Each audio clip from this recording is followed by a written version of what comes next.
ಕೃಷ್ಣ. ಎಲ್ಲ ಭಕ್ತರಿಗೆ ಸ್ವಾಗತ. ಪ್ರಾರ್ಥನೆ ಮುಖಾಂತರ ನಮ್ಮ ಕ್ಲಾಸ್ ನಾವು ಪ್ರಾರಂಭ ಮಾಡುವ. ನಮ ಓಂ ವಿಷ್ಣುಪಾದಾಯ ಕೃಷ್ಣ ಪ್ರೇಷ್ಠಾಯ ಭೂತಲೆ ಶ್ರೀಮತೆ ಭಕ್ತಿ ವೇದಾಂತ ಸ್ವಾಮಿನ್ನಿತಿ ನಾಮಿನೆ. ನಮಸ್ತೆ ಸಾರಸ್ವತೆ ದೇವೆ ಗೌರವಾಣಿ ಪ್ರಚಾರಿಣೆ ನಿರ್ವಿಶೇಷ ಶೂನ್ಯವಾದಿ ಪಾಶ್ಚಾತ್ಯ ದೇಶತಾರಿಣೆ. ಜಯ ಶ್ರೀ ಕೃಷ್ಣ ಚೈತನ್ಯ ಪ್ರಭು ನಿತ್ಯಾನಂದ ಶ್ರೀ ಅದ್ವೈತ ಗದಾಧರ ಶ್ರೀವಾಸಾದಿ ಗೌರಭಕ್ತ ವೃಂದ. ಹರೇ ಕೃಷ್ಣ ಕೃಷ್ಣ ಕೃಷ್ಣ ಹರೇ ಹರೇ, ಹರೇ ರಾಮ ರಾಮ ರಾಮ ಹರೇ ಹರೇ. ಸೊ ನಾವು ಭಗವದ್ಗೀತೆಯ ಮೊದಲನೇ ಅಧ್ಯಾಯವನ್ನು ನೋಡ್ತಾ ಇದ್ದೇವೆ. ಸ್ಕ್ರೀನ್ ಶೇರ್ ಮಾಡಿದ್ದೇನೆ, ಕಾಣ್ತಾ ಇದೆ ಅಂದ್ಕೊಂಡಿದ್ದೇನೆ. ಸೊ ಮೊದಲನೇ ಅಧ್ಯಾಯದಲ್ಲಿ ಇಲ್ಲಿವರೆಗೆ ನಾವು 19 ಶ್ಲೋಕದವರೆಗೆ ನೋಡಿದ್ದೇವೆ. ಸೊ 19 ಶ್ಲೋಕಗಳಲ್ಲಿ ದುರ್ಯೋಧನನಿಂದ ಸೇನೆಗಳ ಅವಲೋಕನೆ, ಆಮೇಲೆ ಶಂಖನಾದವಾಗುತ್ತೆ. ಮೊದಲು ಭೀಷ್ಮರಿಂದ ಮತ್ತು ಕೌರವರ ಪಕ್ಷದಿಂದ, ಅದಾದ ಮೇಲೆ ಕೃಷ್ಣ ಅರ್ಜುನ ಮತ್ತೆ ಪಾಂಡವರ ಪಕ್ಷದಿಂದ ಶಂಖನಾದವಾಗುತ್ತೆ. ಹಿಂದಿನ ಶ್ಲೋಕದಲ್ಲಿ ನಾವು ನೋಡಿದ್ವಿ, ಆ ಶಂಖಗಳ ನಾದದಿಂದ ತುಮುಲು ಉಂಟಾಯಿತು, ಭೂಮಿ ಮತ್ತು ಆಕಾಶಗಳಲ್ಲಿ ಪ್ರತಿಧ್ವನಿಯನ್ನು ಮಾಡುತ್ತದು, ಕೌರವರ ಹೃದಯಗಳನ್ನು ಚೂರು ಚೂರು ಮಾಡಿತು. ಸಘೋಷೋ ಧಾರ್ತರಾಷ್ಟ್ರಾಣ ಹೃದಯಾನಿ ವೆದಾರಯತ್ ನವಶ್ಚ ಪೃಥಿವೀಂ ಚೈವ ತುಮುಲೋ ಅಭ್ಯನುನಾದಯನ್. ಸೊ ಹೃದಯಾನಿ ವೆದಾರಯತ್, ಅವರ ಹೃದಯಗಳನ್ನು ಅವರು ಒಂದು ಆಘಾತವನ್ನು ಉಂಟು ಮಾಡಿತು. ಪಾಂಡವರು ತಮ್ಮ ಶಂಖಗಳನ್ನು ಓದಿದಾಗ ಕೃಷ್ಣ ಅರ್ಜುನನಿಂದ ಮೊದಲಾಗಿ. ಮುಂದಿನ ಶ್ಲೋಕದಲ್ಲಿ ನಾವು ನೋಡುವ, ಅಥ ವ್ಯವಸ್ಥಿತಾನ್ ದೃಷ್ಟ್ವಾ ಧಾರ್ತರಾಷ್ಟ್ರಾನ್ ಕಪಿಧ್ವಜಃ ಪ್ರವೃತ್ತೆ ಶಸ್ತ್ರ ಸಂಪಾತೆ ಧನುರುದ್ಯಮ್ಯ ಪಾಂಡವ ಋಷಿಕೇಶಂ ತದಾ ವಾಕ್ಯಂ ಇದಂ ಆಹ ಮಹೀಪತೆ. ಮುಂದೆ ಸಂಜಯ ಧೃತರಾಷ್ಟ್ರಿಗೆ ಹೇಳ್ತಾ ಇರೋದು ಯುದ್ಧ ಭೂಮಿಯಲ್ಲಿ ಏನ್ ನಡೀತಾ ಇದೆ ಅಂತ ಹೇಳಿ. ಅಥ ವ್ಯವಸ್ಥಿತಾನ್ ದೃಷ್ಟ್ವಾ ಧಾರ್ತರಾಷ್ಟ್ರಾನ್ ಕಪಿಧ್ವಜಃ ಪ್ರವೃತ್ತೆ ಶಸ್ತ್ರ ಸಂಪಾತೆ ಧನುರುದ್ಯಮ್ಯ ಪಾಂಡವ ಋಷಿಕೇಶಂ ತದಾ ವಾಕ್ಯಂ ಇದಂ ಆಹ ಮಹೀಪತೆ. ಇದರ ಶಬ್ದಾರ್ಥವನ್ನು ನಾವು ನೋಡಿ ಮುಂದೆ ಅನುವಾದವನ್ನು ನೋಡುವ. ಅಥ ಆಮೇಲೆ, ವ್ಯವಸ್ಥಿತಾನ್ ವ್ಯವಸ್ಥಿತವಾಗಿದ್ದ, ದೃಷ್ಟ್ವಾ ನೋಡಿ, ಧಾರ್ತರಾಷ್ಟ್ರಾನ್ ಧೃತರಾಷ್ಟ್ರನ ಮಕ್ಕಳನ್ನು, ಕಪಿಧ್ವಜ ಹನುಮಂತನ ಚಿಹ್ನೆಯ ಧ್ವಜವುಳ್ಳ, ಪ್ರವೃತ್ತೆ ತೊಡಗುತ್ತಿರುವಾಗ, ಶಸ್ತ್ರ ಸಂಪಾತೆ ಬಾಣಗಳನ್ನು ಬಿಡಲು, ಧನುಹು ಬಿಲ್ಲನ್ನು, ಉದ್ಯಮ್ಯ ತೆಗೆದುಕೊಂಡು, ಪಾಂಡವ ಪಾಂಡುಪುತ್ರನು ಅರ್ಜುನನು, ಋಷಿಕೇಶಂ ಶ್ರೀಕೃಷ್ಣನನ್ನು, ತದಾ ಆಗ, ವಾಕ್ಯಂ ಮಾತುಗಳನ್ನು, ಇದಂ ಈ, ಆಹ ಹೇಳಿದನು, ಮಹೀಪತೆ ರಾಜನೇ. ಇದರ ಅನುವಾದ, ಹೇ ಅರಸನೇ. ಆಗ ಕಪಿಧ್ವಜನಾದ ಅರ್ಜುನನು ಯುದ್ಧ ಸನ್ನದ್ಧರಾದ ಕೌರವರನ್ನು ನೋಡಿದನು. ತನ್ನ ಧನಸ್ಸನ್ನು ಎತ್ತಿ ಹಿಡಿದು ಬಾಣಗಳನ್ನು ಬಿಡಲು ಸಿದ್ಧನಾಗಿ ಶ್ರೀಕೃಷ್ಣನಿಗೆ ಈ ಮಾತುಗಳನ್ನು ಹೇಳಿದನು. ಇದಾದ್ಮೇಲೆ ಅರ್ಜುನ ಏನ್ ಮಾಡ್ತಾನೆ, ಶಂಖಗಳ ನಾದವಾದ ಮೇಲೆ ಯುದ್ಧ ಮಾಡಲಿಕ್ಕೆ ತನ್ನನ್ನು ಸಿದ್ಧ ಮಾಡಿಕೊಳ್ತಾ, ತನ್ನ ಧನಸ್ಸನ್ನು ಎತ್ತಿ ಬಾಣಗಳನ್ನು ಬಿಡಲಿಕ್ಕೆ ಅವನು ಸಿದ್ಧನಾಗ್ತಾ ಇರ್ತಾನೆ. ಇದರ ಭಾವಾರ್ಥವನ್ನು ನಾವು ನೋಡುವ. ಯುದ್ಧವು ಇನ್ನೇನು ಪ್ರಾರಂಭವಾಗುವುದರಲ್ಲಿತ್ತು. ರಣಭೂಮಿಯಲ್ಲಿ ಶ್ರೀಕೃಷ್ಣನ ಮಾರ್ಗದರ್ಶನವನ್ನು ಅನುಸರಿಸಿದ ಪಾಂಡವರು ಅನಿರೀಕ್ಷಿತ ರೀತಿಯಲ್ಲಿ ತಮ್ಮ ಸೈನ್ಯದ ವ್ಯೂಹವನ್ನು ರಚಿಸಿದ್ದರಿಂದ ಕೌರವರು ಬಹುಮಟ್ಟಿಗೆ ಉತ್ಸಾಹವನ್ನು ಕಳೆದುಕೊಂಡರು. ಇದು ಮುಂಚೆ ಬಂದ ಮಾತುಗಳಿಂದ ತಿಳಿಯುವಂತಿದೆ. ಸೊ ಇಲ್ಲಿ ಕೌರವರು ಪಾಂಡವರ ಸೈನ್ಯವನ್ನು ನೋಡಿ ಮತ್ತೆ ಅವರು ಶಂಖನಾದವಾದಾಗ ಅದನ್ನು ನೋಡಿ ಆಲ್ಮೋಸ್ಟ್ ಅವರು ತಮ್ಮ ಉತ್ಸಾಹಗಳನ್ನು ಕಳೆದುಕೊಂಡು ಬಿಟ್ಟಿದ್ರು. ಅರ್ಜುನನ ಧ್ವಜದಲ್ಲಿದ್ದ ಹನುಮಂತನ ಸಂಕೇತವು ವಿಜಯದ ಮತ್ತೊಂದು ಸೂಚನೆಯಾಗಿತ್ತು. ಇಲ್ಲಿ ಅರ್ಜುನನನ್ನ ಕಪಿಧ್ವಜ ಅಂತ ಹೇಳಿದ್ದಾರೆ. ಕಪಿ ಅಂತಂತಂದ್ರೆ ಹನುಮಂತನಿಗೆ ಇನ್ನೊಂದು ಹೆಸರು. ಸೊ ಅರ್ಜುನನ ರಥದ ಮೇಲೆ ಹನುಮಾನ್ ಇರುವಂತ ಧ್ವಜ ಇತ್ತು. ಆ ಧ್ವಜದಲ್ಲಿ ಹನುಮಂತನ ಚಿಹ್ನೆ ಇತ್ತು. ಅದಕ್ಕೆ ಅವನನ್ನ ಕಪಿಧ್ವಜ ಅಂತೇಳಿ ಇಲ್ಲಿ ಹೇಳಲಾಗಿದೆ. ಸೊ ಅದು ಕೂಡ ಒಂದು ವಿಜಯದ ಸೂಚನೆ ಅಂತೇಳಿ ಇಲ್ಲಿ ಹೇಳಿದ್ದಾರೆ. ಪ್ರಭುಪಾದರು ಹೇಳ್ತಾ ಇದ್ದಾರೆ, ಅದು ಕೂಡ ಒಂದು ವಿಜಯದ ಸೂಚನೆ. ಏಕೆ ಅಂತಂತಂದ್ರೆ, ರಾವಣರ ಯುದ್ಧದಲ್ಲಿ ಹನುಮಂತನು ರಾಮನ ಪಕ್ಷವನ್ನು ವಹಿಸಿದ್ದ. ಶ್ರೀರಾಮನು ವಿಜಯಿಯಾದನು. ಈಗ ಅರ್ಜುನನಿಗೆ ನೆರವಾಗಲು ರಾಮ ಹನುಮಂತ ಇಬ್ಬರೂ ಆತನ ರಥದಲ್ಲಿದ್ದಾರೆ. ಶ್ರೀಕೃಷ್ಣನೇ ರಾಮ. ಶ್ರೀರಾಮ ಎಲ್ಲಿದ್ದರೆ ಅಲ್ಲಿ ಅವನ ನಿರಂತರ ಸೇವಕ ಹನುಮಂತನು ಆತನ ನಿರಂತರ ಧರ್ಮಪತ್ನಿ ಭಾಗ್ಯಲಕ್ಷ್ಮಿಯಾದ ಸೀತೆಯೂ ಇರುತ್ತಾರೆ. ಆದುದರಿಂದ ಅರ್ಜುನನಿಗೆ ಶತ್ರು ಭಯಕ್ಕೆ ಕಾರಣವಿರಲಿಲ್ಲ. ಸೊ ಹೇಗೆ ರಾಮಾಯಣದ ಯುದ್ಧದಲ್ಲಿ ಹನುಮಂತನು ಶ್ರೀರಾಮರ ಪಕ್ಷ ತೆಗೆದುಕೊಳ್ತಾನೆ, ಆಮೇಲೆ ಶ್ರೀರಾಮರ ಜಯವಾಗುತ್ತೆ. ಸೊ ಈಗ ಅರ್ಜುನನ ಜೊತೆ ರಾಮನೇ ಆಗಿದ್ದಂತಹ ಕೃಷ್ಣನು ಈಗ ಅರ್ಜುನನ ಸ್ವತಃ ಜೊತೆಯಲ್ಲಿದ್ದಾನೆ. ಮತ್ತೆ ಹನುಮಂತನು ಅರ್ಜುನನ ರಥದ ಧ್ವಜದಲ್ಲಿದ್ದಾನೆ. ಸೊ ಇಬ್ಬರೂ ಇದ್ದಾರೆ, ಶ್ರೀರಾಮನು ಇದ್ದಾನೆ ಮತ್ತೆ ಹನುಮಂತನು ಇದ್ದಾನೆ. ಆಮೇಲೆ ಎಲ್ಲೆಲ್ಲಿ ರಾಮ ಇರುತ್ತಾನೋ ಅಲ್ಲಿ ಆತನ ಧರ್ಮಪತ್ನಿಯಾಗದಂತ ಭಾಗ್ಯಲಕ್ಷ್ಮಿ ಆದಂತಹ ಸೀತೆ ದೇವಿಯು ಕೂಡ ಇರುತ್ತಾಳೆ. ಸೊ ಇದರಿಂದಾಗಿ ಅರ್ಜುನನಿಗೆ ಜಯವು ನಿಶ್ಚಿತವಾಗಿರುವುದು, ಅವನಿಗೆ ಶತ್ರು ಭಯವಾಗುವಂತ ಯಾವುದೇ ಕಾರಣವೇ ಇಲ್ಲ ಅಂತ ಇಲ್ಲಿ ಗೋಪಾದರು ನಮಗೆ ಭಾವಾರ್ಥದಲ್ಲಿ ಹೇಳ್ತಾ ಇದ್ದಾರೆ. ಎಲ್ಲಕ್ಕಿಂತ ಮುಖ್ಯವಾಗಿ ಇಂದ್ರಿಯಗಳ ಸ್ವಾಮಿಯಾದ ಶ್ರೀಕೃಷ್ಣನೇ ಸ್ವತಃ ಅಲ್ಲಿದ್ದು ಅವನಿಗೆ ನಿರ್ದೇಶಿಸುತ್ತಿದ್ದ. ಆಮೇಲೆ ಎಲ್ಲ ನಮ್ಮ ಕಾರ್ಯಗಳು ನಡೆಯಬೇಕಂತಂದ್ರೆ, ನಮ್ಮ ಇಂದ್ರಿಯಗಳು ಯಾವುದೇ ಕೆಲಸಗಳನ್ನು ಮಾಡ್ಬೇಕಂತಂತಂದ್ರೆ ಹೃದಯದಲ್ಲಿರುವಂಥ ಪರಮಾತ್ಮ ಅದಕ್ಕೆ ಅನುಮತಿ ಕೊಡುವವರಿಗೆ ಹನುಮಂತ ಉಪದೃಷ್ಟ ಅಂತೇಳಿ ಭಗವದ್ಗೀತೆಯಲ್ಲಿ ಕೃಷ್ಣ ಹೇಳ್ತಾರೆ. ಎಲ್ಲ ಹೃದಯದಲ್ಲಿ ನಾನು ಪರಮಾತ್ಮನ ರೂಪದಲ್ಲಿ ವಾಸವಾಗಿ ಎಲ್ಲ ಜೀವಿಗಳು ಮಾಡ್ತಾ ಇರುವಂಥ ಎಲ್ಲ ಕಾರ್ಯಗಳಿಗೆ ನಾನು ಸಾಕ್ಷಿಯಾಗಿದ್ದೇನೆ, ಮತ್ತೆ ಅವೆಲ್ಲ ಕೆಲಸಗಳಿಗೆ ಅನುಮತಿ ನನ್ನ ಸಿಕ್ಕ ಮೇಲೇನೆ ಯಾವುದೇ ಕೆಲಸ ಆಗುತ್ತೆ ಅಂತೇಳಿ. ಸೊ ಅದರಿಂದಾಗಿ ಕೃಷ್ಣನನ್ನ ಋಷಿಕೇಶ ಅಂತೇಳಿ ಕೂಡ ಹೇಳ್ತಾರೆ. ಸೊ ಇಲ್ಲಿ ಕೃಷ್ಣನನ್ನ ಋಷಿಕೇಶ ಅಂತೇಳಿ ಹೇಳಲಾಗಿದೆ. ಋಷಿಕೇಶಂ ತದಾ ವಾಕ್ಯಂ ಇದಮಾಹ ಮಹೀಪತೆ. ಸೊ ಋಷಿಕೇಶನಿಗೆ ಕಪಿಧ್ವಜನಾದ ಅರ್ಜುನನು ಈ ವಾಕ್ಯವನ್ನು ಹೇಳಿದನು ಅಂತೇಳಿದೆ. ಸೊ ಇಲ್ಲಿ ಕೃಷ್ಣನನ್ನು ಋಷಿಕೇಶ ಅಂತೇಳಿ ಕರೆದಿದ್ದಾರೆ. ಸೊ ಇಂದ್ರಿಯಗಳ ಸ್ವಾಮಿ ಆಗಿದಂತ ಕೃಷ್ಣನು ಸ್ವತಃ ಅರ್ಜುನನ ಜೊತೆಗಿದ್ದಾನೆ. ಹೀಗೆ ಅರ್ಜುನನಿಗೆ ಯುದ್ಧ ನಿರ್ವಹಣೆಯಲ್ಲಿ ಎಲ್ಲ ಸನ್ಮಾರ್ಗ ದರ್ಶನವು ಲಭ್ಯವಾಗಿತ್ತು. ಭಗವಂತ ತನ್ನ ನಿರಂತರ ಭಕ್ತನಿಗಾಗಿ ರೂಪಿಸಿದ್ದ ಇಂತಹ ಶುಭ ಸನ್ನಿವೇಶವೇ ನಿಶ್ಚಯವಾದ ವಿಜಯದ ಸೂಚನೆಯಾಗಿತ್ತು. ಸೊ ಇಲ್ಲಿ ನಾವು ನೋಡಬಹುದು, ಎಂತಹ ಒಂದು ಶುಭವಾದಂತಹ ಸನ್ನಿವೇಶವನ್ನು ಕೃಷ್ಣ ತನ್ನ ಭಕ್ತನಿಗಾಗಿ ಸೃಷ್ಟಿಸಿದ್ದಾನೆ. ತಾನೇ ಸ್ವತಃ ಅರ್ಜುನನ ಜೊತೆ ಇದ್ದಾನೆ. ಅವನ ಧ್ವಜದಲ್ಲಿ ಹನುಮಂತನ ಚಿಹ್ನೆ ಇದೆ. ಆ ರಥವು ಅಗ್ನಿದೇವರು ಕೊಟ್ಟಿರುವಂತಹ ರಥ ಇದೆ. ಸೊ ಆಮೇಲೆ ಎಲ್ಲೆಲ್ಲಿ ಕೃಷ್ಣ ಇರ್ತಾನೆ ಅಲ್ಲಿ ಭಾಗ್ಯಲಕ್ಷ್ಮಿ ಆದಂತಹ ಕೃಷ್ಣನ ಧರ್ಮಪತ್ನಿ ಲಕ್ಷ್ಮೀ ದೇವಿ ಆಗಲಿ ಅಥವಾ ಸೀತಾ ದೇವಿ ಆಗಲಿ, ಅವರು ಅಲ್ಲಿ ಇದ್ದೇ ಇರ್ತಾರೆ. ಸೊ ಒಂದು ಶುಭ ಸನ್ನಿವೇಶವನ್ನು ಕೃಷ್ಣ ತನ್ನ ಭಕ್ತನಿಗಾಗಿ ರೂಪಿಸಿದ್ದಾನೆ. ಸೊ ಯಾರು ಕೃಷ್ಣನ ಭಕ್ತಿಯನ್ನು ಮಾಡ್ತಾರೆ ಅವರ ಜೀವನದಲ್ಲಿ ಕೃಷ್ಣ ಯಾವಾಗಲೂ ಈ ತರ ಶುಭ ಸನ್ನಿವೇಶಗಳನ್ನು ಸೃಷ್ಟಿ ಮಾಡ್ತಾ ಇರ್ತಾನೆ. ಮುಂದಿನ ಶ್ಲೋಕ. ಸೊ ಅರ್ಜುನ ಏನು ಹೇಳಿದನು? ಹಿಂದಿನ ಶ್ಲೋಕದಲ್ಲಿ ಋಷಿಕೇಶಂ ಇದಂ ವಾಕ್ಯ ಇದಮಾಹ ಮಹೀಪತೆ.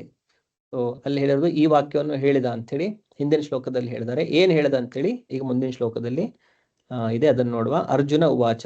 ಅರ್ಜುನ ಉವಾಚ ಅಂತಂದ್ರೆ ಅರ್ಜುನನು ಹೇಳಿದನು, ಸೇನಯೋರ್ ಉಭಯೋರ್ ಮಧ್ಯೆ ರಥಂ ಸ್ಥಾಪಯಮೇ ಅಚ್ಯುತ, ಯಾವದೇತಾನ್ ನಿರೀಕ್ಷೇಹಂ ಯೋಧುಕಾಮಾನ್ ಅವಸ್ಥಿತಾನ್, ಕೈರ್ಮಯ ಸಹ ಯೋದ್ಧವ್ಯಂ ಅಸ್ಮಿನ್ ರಣ ಸಮುದ್ಯಮೆ. ಸೊ ಇಲ್ಲಿ ಸೇನಯೋರ್ ಉಭಯೋರ್ ಮಧ್ಯೆ, ಉಭಯ ಸೇನೆಗಳ ಮಧ್ಯದಲ್ಲಿ, ರಥಂ ಸ್ಥಾಪಯ ನನ್ನ ರಥವನ್ನು ಸ್ಥಾಪಿಸು, ಅಚ್ಯುತ. ಸೊ ಕೃಷ್ಣನ ಇನ್ನೊಂದು ಹೆಸರು ಅಚ್ಯುತ ಅಂತೇಳಿ. ಸೊ ಹೇ ಅಚ್ಯುತನೇ, ಎರಡೂ ಸೇನೆಗಳ ಮಧ್ಯದಲ್ಲಿ ನನ್ನ ರಥವನ್ನು ಸ್ಥಾಪಿಸು. ಯಾವದ್ ಏತಾನ್ ನಿರೀಕ್ಷೇಹಂ. ಹೇಗೆ ರಥವನ್ನು ಸ್ಥಾಪಿಸ್ಬೇಕಂತಂದ್ರೆ, ನಾನು ಎರಡು ಸೈನ್ಯಗಳನ್ನು ನೋಡೋ ಹಾಗಿರ್ಬೇಕು. ವಿಶೇಷವಾಗಿ ಯೋಧು ಕಾಮಾನ್ ಅವಸ್ಥಿತಾನ್, ಈ ಯುದ್ಧ ಮಾಡುವ ಆಸೆಯಿಂದ ಬಂದಿರುವಂತ ಧೃತರಾಷ್ಟ್ರನ ಮಕ್ಕಳ ಸೈನ್ಯವನ್ನು ನಾನು ನೋಡಬೇಕು. ಕೈರ್ಮಯ ಸಹ ಯೋದ್ಧವ್ಯಂ ಅಸ್ಮಿನ್ ರಣ ಸಮುದ್ಯಮೆ. ಮತ್ತೆ ಈ ರಣದಲ್ಲಿ ಯಾರ್ಯಾರ ಜೊತೆ ನಾನು ಯುದ್ಧ ಮಾಡಬೇಕು ಅಂತೇಳಿ ನಾನು ನೋಡ್ಬೇಕಂತೇಳಿ ಬಯಸಿದ್ದೇನೆ. ಸೊ ಹೀಗೆ ಅರ್ಜುನನು ಕೃಷ್ಣನಿಗೆ ಇಲ್ಲಿ ಹೇಳ್ತಾ ಇದ್ದಾರೆ. ಅರ್ಜುನ ವಾಚ. ಅರ್ಜುನನು ಹೇಳಿದನು, ಸೇನಯೋಹೋ ಸೈನ್ಯಗಳ ಉಭಯೋಹೋ ಎರಡರ ಮಧ್ಯೆ ನಡುವಿನಲ್ಲಿ, ರಥವನ್ನು ಸ್ಥಾಪಯ ದಯವಿಟ್ಟು ನಿಲ್ಲಿಸು, ಮೇ ನನ್ನ ಅಚ್ಯುತ ಚ್ಯುತಿರಹಿತನೇ, ಯಾವತ್ ಎಲ್ಲಿಯವರೆಗೆ, ಏತಾನ್ ಈ ಎಲ್ಲ ನಿರೀಕ್ಷೆ ನೋಡಬಹುದು, ಅಹಂ ನಾನು, ಯೋಧು ಕಾಮಾನ್ ಯುದ್ಧ ಮಾಡಲು ಅಪೇಕ್ಷಿಸುವವರನ್ನು, ಅವಸ್ಥಿತಾನ್ ಯುದ್ಧ ಭೂಮಿಯಲ್ಲಿ ವ್ಯೂಹಗೊಂಡ, ಕೈಹಿ ಯಾರೊಂದಿಗೆ, ಮಯ ನನ್ನಿಂದ, ಸಹ ಒಟ್ಟಾಗಿ ಯುದ್ಧ ಮಾಡಲ್ಪಡಬೇಕು. ಅಸ್ಮಿನ್ ಈ ರಣ ಕದನದ ಸಮುದ್ಯಮೆ ಪ್ರಯತ್ನದಲ್ಲಿ. ಸೊ ಇಲ್ಲಿ ಅನುವಾದ. ಅರ್ಜುನ ಹೇಳಿದ, ಹೇ ಅಚ್ಯುತ, ಯುದ್ಧ ಮಾಡಲು ಸನ್ನದ್ಧರಾಗಿರುವ ಇವರನ್ನು ಮತ್ತು ಈ ಘೋರ ಶಸ್ತ್ರ ಸ್ಪರ್ಧೆಯಲ್ಲಿ ನಾನು ಯಾರೊಡನೆ ಹೋರಾಡಬೇಕೋ ಅವರನ್ನು ನೋಡಲು ಸಾಧ್ಯವಾಗುವಂತೆ ಈ ಎರಡೂ ಸೈನ್ಯಗಳ ಮಧ್ಯೆ ನನ್ನ ರಥವನ್ನು ನಿಲ್ಲಿಸು. ಸೊ ಇಲ್ಲಿ ಯೋಧುಕಾಮಾನ್ ಅಂತೇಳಿ ಹೇಳಿದಾಗಿದೆ. ಯೋಧುಕಾಮಾನ್ ಅಂತಂತಂದ್ರೆ ಯುದ್ಧ ಮಾಡಲಿಕ್ಕೆ ಇಚ್ಛೆಯಿಂದ ಬಂದಿರುವವರು. ಯಾಕಂದ್ರೆ ಪಾಂಡವರ ಪಕ್ಷದಿಂದ ಅವರು ಸಂಧಾನ ಮಾಡಲಿಕ್ಕೆ ಪ್ರಯತ್ನ ಪಡ್ತಾರೆ. ಯುದ್ಧ ಮಾಡೋದು ಬೇಡ, ನಮಗೆ 5 ಗ್ರಾಮಗಳನ್ನು ಕೊಟ್ಟರು ಕೂಡ ಅಲ್ಲಿ ನಾವು ಆಳ್ವಿಕೆ ಮಾಡಿಕೊಂಡು ನಮ್ಮ ಜೀವನವನ್ನು ನಡೆಸ್ಕೊಂಡು ಹೋಗ್ತೇವೆ. ಸೊ ಆಕ್ಚುಲಿ ಪಾಂಡವರಿಗೆ ಯುದ್ಧ ಮಾಡ್ಬೇಕಂತೇಳಿ ಅಷ್ಟು ಆಸೆ ಇರಲಿಲ್ಲ. ಆದ್ರೆ ಯಾವಾಗ ದುರ್ಯೋಧನನು ಆ 5 ಗ್ರಾಮಗಳನ್ನು ಕೊಡಲ್ಲ, 5 ಗ್ರಾಮ ಎನ್ನು ಒಂದು ಸೂಜಿಯ ಮೊನೆ ಇರುತ್ತೆ, ಅದು ಇಡ್ಲಿಕ್ಕೆ ಎಷ್ಟು ಸ್ಥಾನ ಬೇಕೋ ಅಷ್ಟು ಸ್ಥಾನವನ್ನು ನಾನು ಕೊಡ್ಲಿಕ್ಕೆ ಆಗೋದಿಲ್ಲ ಅಂತ ಹೇಳಿದಾಗ ಆ ಸಮಯದಲ್ಲೂ ಯುದ್ಧಕ್ಕೆ ರೆಡಿ ಆಗ್ತಾರೆ. ಸೊ ಯುದ್ಧ ಮಾಡ್ಲಿಕ್ಕೆ ತುಂಬಾ ಕಾತರರಾಗಿದ್ದವರು ದುರ್ಯೋಧನ ಮತ್ತೆ ಅವನ ಪಕ್ಷ. ಸೊ ಅದಕ್ಕಾಗಿ ಇಲ್ಲಿ ಅರ್ಜುನ ಯೋಧು ಕಾಮಾನ್ ಅಂತೇಳಿ ಅವರಿಗೆ ಹೇಳ್ತಾ ಇರೋದು, ಯುದ್ಧ ಮಾಡ್ಲಿಕ್ಕೆ ಯಾರು ಅಷ್ಟು ಆತುರರಾಗಿದ್ದಾರೆ ಅವರನ್ನು ನಾನು ನೋಡ್ಬೇಕಾಗಿದೆ, ಅದಕ್ಕಾಗಿ ನನ್ನ ರಥವನ್ನು 2 ಸೇನೆಗಳ ಮಧ್ಯದಲ್ಲಿ ನಿಲ್ಲಿಸು ಅಂತೇಳಿ ಅರ್ಜುನ ಇಲ್ಲಿ ಹೇಳ್ತಾ ಇರೋದು. ಭಾವಾರ್ಥ. ಶ್ರೀಕೃಷ್ಣನು ದೇವೋತ್ತಮ ಪರಮ ಪುರುಷನೇ ಆದರೂ ಅನಿಮಿತ್ತ ಕಾರಣದಿಂದ ಆತನು ತನ್ನ ಗೆಳೆಯನ ಸೇವೆಯಲ್ಲಿ ತೊಡಗಿದ್ದನು. ಸೊ ಇಲ್ಲಿ ಇನ್ನೊಂದು ನಾವು ವಿಶೇಷವಾಗಿ ಗಮನಿಸಬೇಕಾಗಿರೋದು, ಕೃಷ್ಣ ಏನ್ ಕೆಲಸ ಮಾಡ್ತಾ ಇದ್ದಾನೆ, ಅರ್ಜುನನಿಗೆ ಡ್ರೈವರ್ ತರ ಕೆಲಸ ಮಾಡ್ತಾ ಇದ್ದಾನೆ. ಯಾಕೆಂದ್ರೆ ರಥದ ಸಾರಥಿ ಅಂತಂತಂದ್ರೆ ಈಗ ನಮ್ಮ ಕಾರ್ ಡ್ರೈವರ್ ಇರ್ತಾರಲ್ಲ ಆ ತರ. ಸೊ ಆ ಕಾರನ್ನ ಡ್ರೈವ್ ಮಾಡೋದು ಅದೊಂಥರ ಒಂದು ಸೇವಕನ ಕೆಲಸ ಅದು. ಯಾಕಂದ್ರೆ ಕಾರಲ್ಲಿ ಕುತ್ಕೊಂಡಿರೋರು ರೈಟ್ ಸೈಡ್ ಹೋಗಂದ್ರೆ ರೈಟ್ ಸೈಡ್ ಹೋಗ್ಬೇಕು, ಲೆಫ್ಟ್ ಸೈಡ್ ಅಂದ್ರೆ ಲೆಫ್ಟ್ ಸೈಡ್ ಹೋಗ್ಬೇಕು, ನಿಲ್ಸು ಅಂದ್ರೆ ನಿಲ್ಲಿಸ್ಬೇಕು. ಸೊ ಇದು ಒಂದು ಸೇವಕನ ಕೆಲಸ. ಆದ್ರೆ ಭಗವಂತನ ಸ್ಥಾನ ಏನು? ಭಗವಂತನ ಸ್ಥಾನ ಸ್ವಾಮಿಯ ಸ್ಥಾನ. ಅವನು ಯಾವಾಗ್ಲೂ ಸೇವಕನ ಸ್ಥಾನದಲ್ಲಿ ಇರುವುದಿಲ್ಲ. ನಾವು ಭಗವಂತನ ಸೇವಕರು. ಆದ್ರೆ ಭಗವಂತನಿಗೆ ತನ್ನ ಭಕ್ತರಲ್ಲಿ ಎಷ್ಟು ಪ್ರೀತಿ ಇರುತ್ತದೆ ಅಂತಂತಂದ್ರೆ ಕೃಷ್ಣ ಸ್ವತಃ ಭಗವಂತನ ಸೇವೆ ಮಾಡ್ಲಿಕ್ಕೆ ಇಚ್ಛೆ ಪಡ್ತಾನೆ. ಸೊ ಇದು ಕೃಷ್ಣನ ತನ್ನ ಭಕ್ತರ ಮೇಲೆ ಇರುವಂತಹ ಪ್ರೀತಿ. ಸೊ ಪ್ರೀತಿಯಿಂದಾಗಿ ಕೃಷ್ಣ ತನ್ನ ಸೇವಕರ ಸೇವೆಯಲ್ಲೇ ತಾನೇ ತೊಡಗಲಿಕ್ಕೆ ಬಯಸ್ತಾನೆ. ಸೊ ಇದು ಭಗವಂತನ ಒಂದು ಕ್ವಾಲಿಟಿ, ಭಗವಂತನ ಗುಣ. ತನ್ನ ಭಕ್ತರಲ್ಲಿ ಎಂದೂ ಅವನು ಪ್ರೀತಿಯನ್ನು ತೋರದಿರುವುದಿಲ್ಲ. ಆದ್ದರಿಂದ ಇಲ್ಲಿ ಆತನನ್ನು ಅಚ್ಯುತ ಎಂದು ಸಂಬೋಧಿಸಿದೆ. ಸೊ ಅಚ್ಯುತ ಅಂತಂತಂದ್ರೆ ತನ್ನ ಸ್ಥಾನದಿಂದ ಯಾವತ್ತೂ ಪತನ ಆಗದೆ ಇರುವವನು. ಸೊ ಕೃಷ್ಣನ ಸ್ಥಾನ ಸ್ವಾಮಿಯ ಸ್ಥಾನ. ಸೊ ಯಾವತ್ತೂ ಕೃಷ್ಣನು ಆ ಸ್ಥಾನದಿಂದ ಒಂದು ಸೇವಕನ ಸ್ಥಾನಕ್ಕೆ ಇಳಿಯುವುದಿಲ್ಲ. ಅವನು ತನ್ನ ಭಕ್ತರ ಸೇವೆಯನ್ನು ಮಾಡಿದ್ರು ಕೂಡ ಅವನ ಸ್ಥಾನ ಯಾವಾಗಲೂ ಸ್ವಾಮಿಯ ಸ್ಥಾನವೇ ಇರುತ್ತೆ.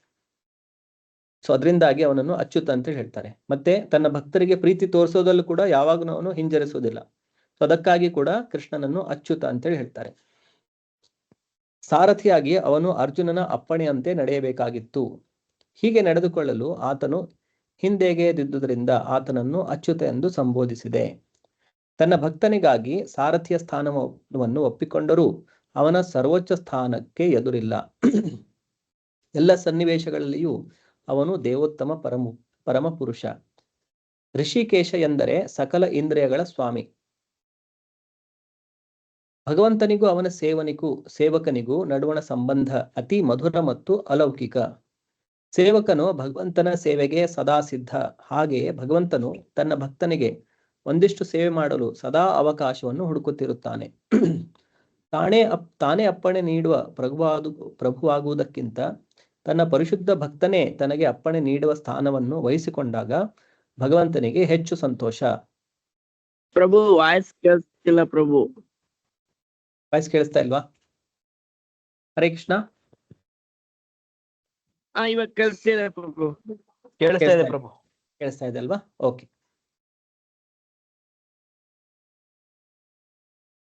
ಅವನೇ ಪ್ರಭುವಾದುದರಿಂದ ಎಲ್ಲರೂ ಅವನ ಆಜ್ಞಾಧಾರಕರು.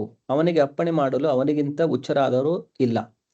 ಹೀಗೆ ತಾನೇ ಎಲ್ಲ ಆಗು ಹೋಗುಗಳ ಪ್ರಭುವಾದರೂ ಪರಿಶುದ್ಧ ಭಕ್ತನೊಬ್ಬನು ತನಗೆ ಅಪ್ಪಣೆ ಮಾಡುವುದನ್ನು ಕಂಡಾಗ ಭಗವಂತನಿಗೆ ಅಲೌಕಿಕ ಆನಂದವಾಗುತ್ತದೆ. ಸೊ ಭಗವಂತನು ಎಲ್ಲರಿಗಿಂತ ಮೇಲೆ ಇರೋದ್ರಿಂದ ಅವನಿಗೆ ಅಪ್ಪಣೆ ಮಾಡೋರು ಯಾರೂ ಇಲ್ಲ. ಆದ್ರೆ ಯಾರು ಭಗವಂತನ ಪ್ರೇಮ ಭಕ್ತರಾಗಿರುತ್ತಾರೆ, ಶುದ್ಧ ಭಕ್ತರಾಗಿರುತ್ತಾರೆ, ಅವರಿಂದ ಆಜ್ಞೆ ಪಡೆದು ಅವರ ಸೇವೆ ಮಾಡಲಿಕ್ಕೆ ಮಾಡಿದಾಗ ಕೃಷ್ಣನಿಗೂ ಕೂಡ ಒಂದು ಅಲೌಕಿಕ ಆನಂದವಾಗುತ್ತದೆ. ಇದರಲ್ಲಿ ಸ್ಪೆಷಲ್ ಆಗಿ ಕೃಷ್ಣ ವೃಂದಾವನದಲ್ಲಿ ಕೃಷ್ಣ ಇದ್ದಾನೆ, ಅಲ್ಲಿ ಒಂದು ರೂಪದಲ್ಲಿ, ಮತ್ತೆ ದ್ವಾರಕಾದಲ್ಲಿ, ಆಮೇಲೆ ಮಥುರಾದಲ್ಲಿ.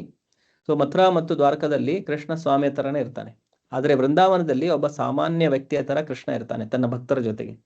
ಆಮೇಲೆ ವೈಕುಂಠ ಲೋಕದಲ್ಲಿ ಅಂತೂ ಭಗವಂತನ ರೂಪದಲ್ಲೇ, ಪರಮ ಪುರುಷೋತ್ತಮ ಭಗವಂತನ ರೂಪದಲ್ಲಿ, ವಿಷ್ಣುವಿನ ರೂಪದಲ್ಲಿ ಕೃಷ್ಣ ಇರ್ತಾನೆ ವೈಕುಂಠ ಲೋಕಗಳಲ್ಲಿ. ಆದರೆ ಎಲ್ಲಾ ವೈಕುಂಠಗಳಲ್ಲಿ ಟಾಪ್ ಮೋಸ್ಟ್ ಅತಿ ಉನ್ನತ ಸ್ಥಾನದಲ್ಲಿರೋದು ವೃಂದಾವನ. ಯಾಕಂದ್ರೆ ಅಲ್ಲಿ ಈ ಐಶ್ವರ್ಯದ ಭಾವನೆ ಭಗವಂತನ ಭಕ್ತರಲ್ಲಿ ಇರೋದಿಲ್ಲ. ವೈಕುಂಠದಲ್ಲಿ ಆ ಐಶ್ವರ್ಯದ ಭಾವನೆ ಇರುತ್ತೆ. ವೈಷ್ಣವನ ನೋಡಿದ ಕೂಡಲೇ ಎಲ್ಲರೂ ಅವನ ಕಾಲಿಗೆ ನಮಸ್ಕಾರ ಮಾಡ್ತಾರೆ.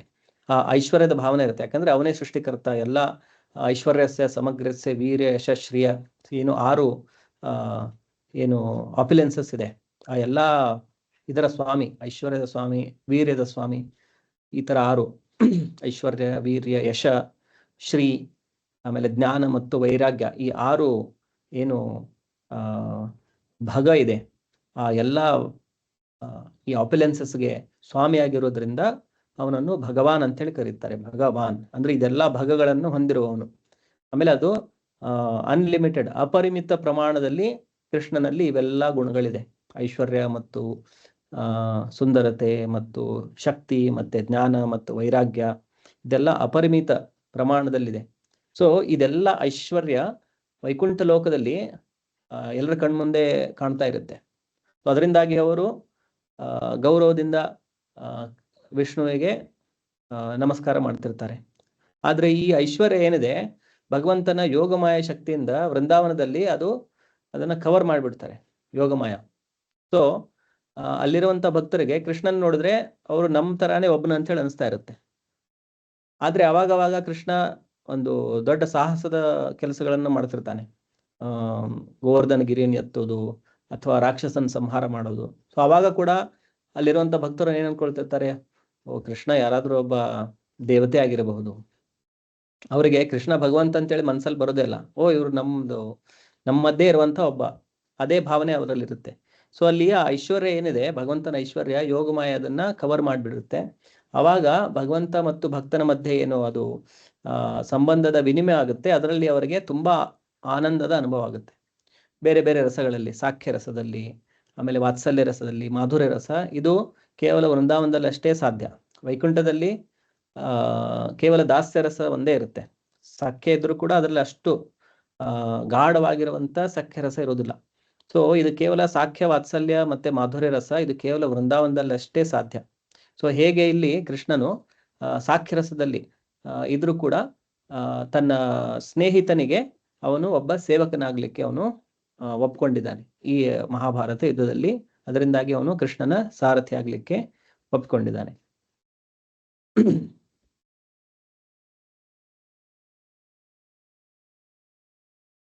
ಭಗವಂತನ ಪರಿಶುದ್ಧ ಭಕ್ತನಾದ ಅರ್ಜುನನಿಗೆ ತನ್ನ ದಾಯಾದಿಗಳೊಡನೆ ಮತ್ತು ಸೋದರರೊಡನೆ ಯುದ್ಧ ಮಾಡಲು ಇಚ್ಛೆ ಇರಲಿಲ್ಲ.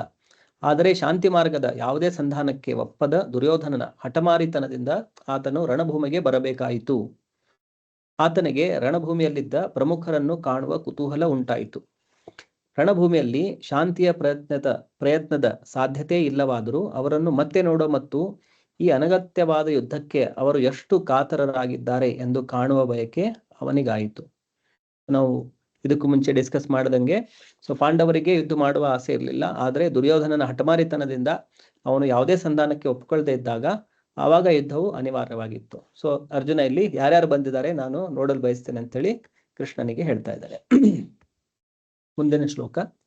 ಯೋತ್ಸ್ಯಮಾನಾನ್ ಅವೇಕ್ಷೇಹಂ ಯ ಏತೆ ಅತ್ರ ಸಮಾಗತಾಃ ಧಾರ್ತರಾಷ್ಟ್ರಸ್ಯ ದುರ್ಬುದ್ಧೇರ್ಯುದ್ಧೇ ಪ್ರಿಯ ಚಿಕೀರ್ಷವಃ.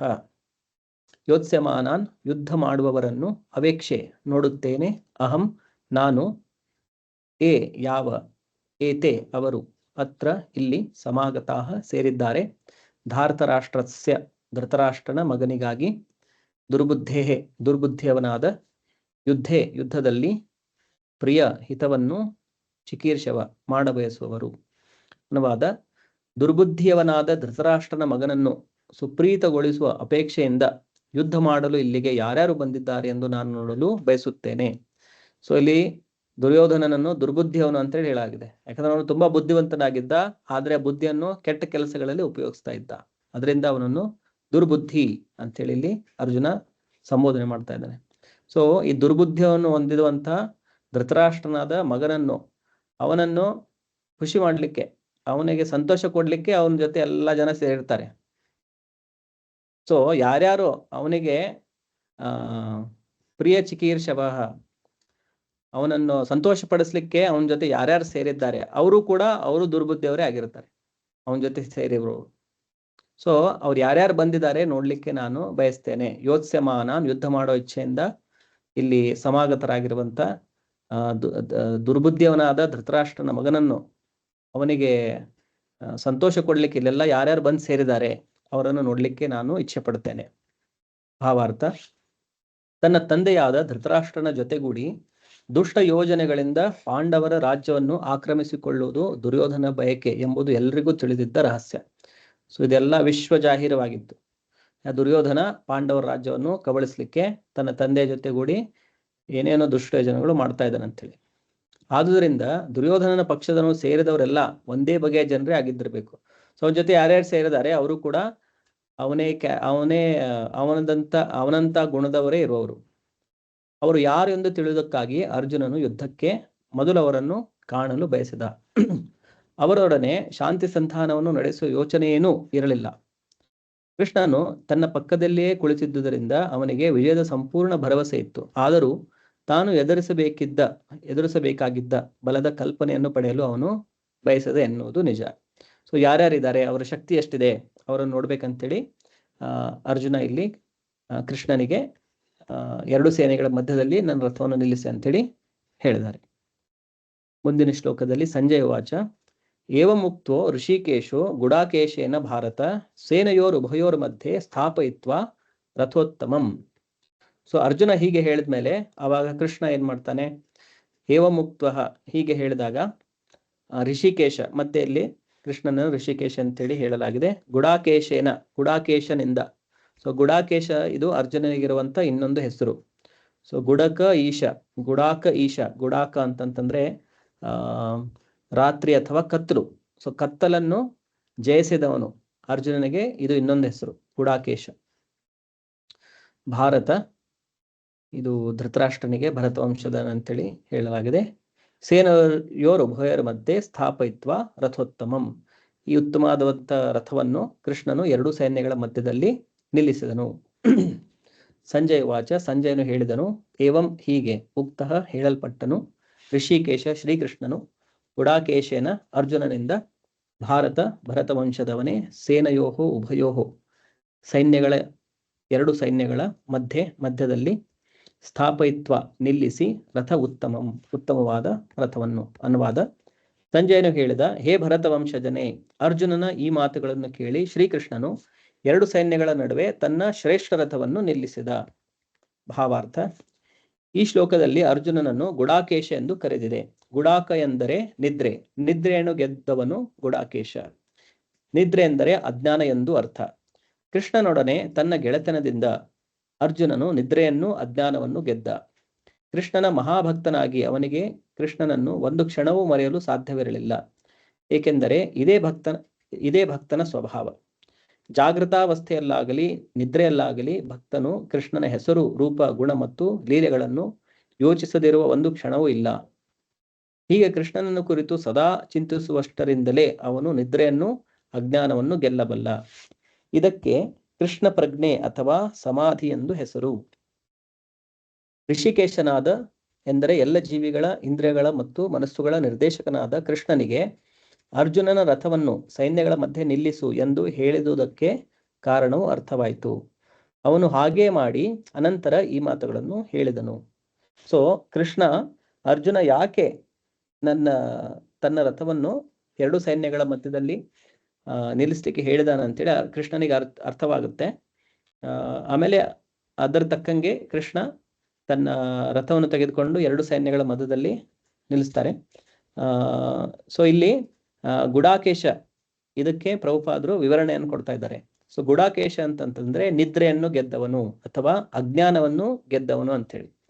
ಸೊ ಅರ್ಜುನ ನಿದ್ದೆ ಇಲ್ಲದೇನೆ ಎಷ್ಟೋ ದಿವಸ ಇರ್ಬೋದಾಗಿತ್ತು.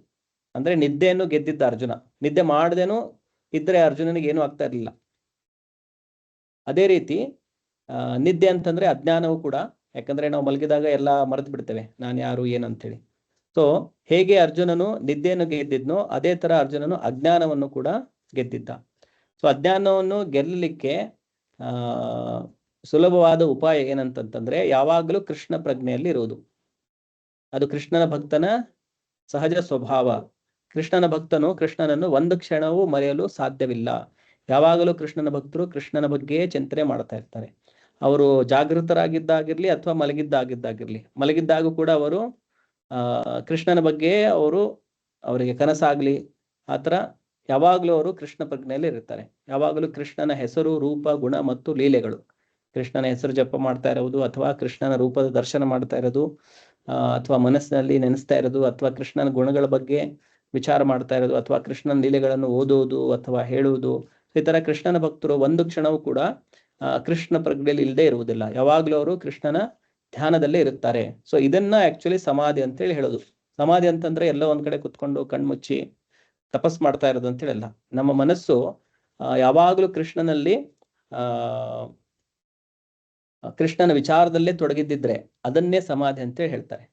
ಆಮೇಲೆ ವೃಂದಾವನದಲ್ಲಿರುವಂತಹ ಗೋಪಿಕೆಯರನ್ನು ಹೈಯೆಸ್ಟ್ ಯೋಗಿ ಅಂತೇಳಿ ಹೇಳ್ತಾರೆ. ಟಾಪ್ ಮೋಸ್ಟ್ ಯೋಗಿ, ಒಂದು ಉಚ್ಚ ಸ್ತರದ ಯೋಗಿ ಅಂತಂತಂದ್ರೆ ಕೃಷ್ಣ ಎಲ್ಲಾ ಭಕ್ತರಲ್ಲಿ ಕೂಡ ವೃಂದಾವನದಲ್ಲಿರುವಂತಹ ಗೋಪಿಕೆಯರು. ಯಾಕಂದ್ರೆ ಯಾವಾಗ್ಲೂ ಅವರು ಕೃಷ್ಣನ ವಿಚಾರದಲ್ಲೇ ಮಗ್ನರಾಗಿರ್ತಿದ್ರು. ಅದಕ್ಕೆ ಅವರನ್ನು ಟಾಪ್ ಮೋಸ್ಟ್ ಯೋಗಿ ಅಂತೇಳಿ ಕೂಡ ಹೇಳ್ತಾರೆ.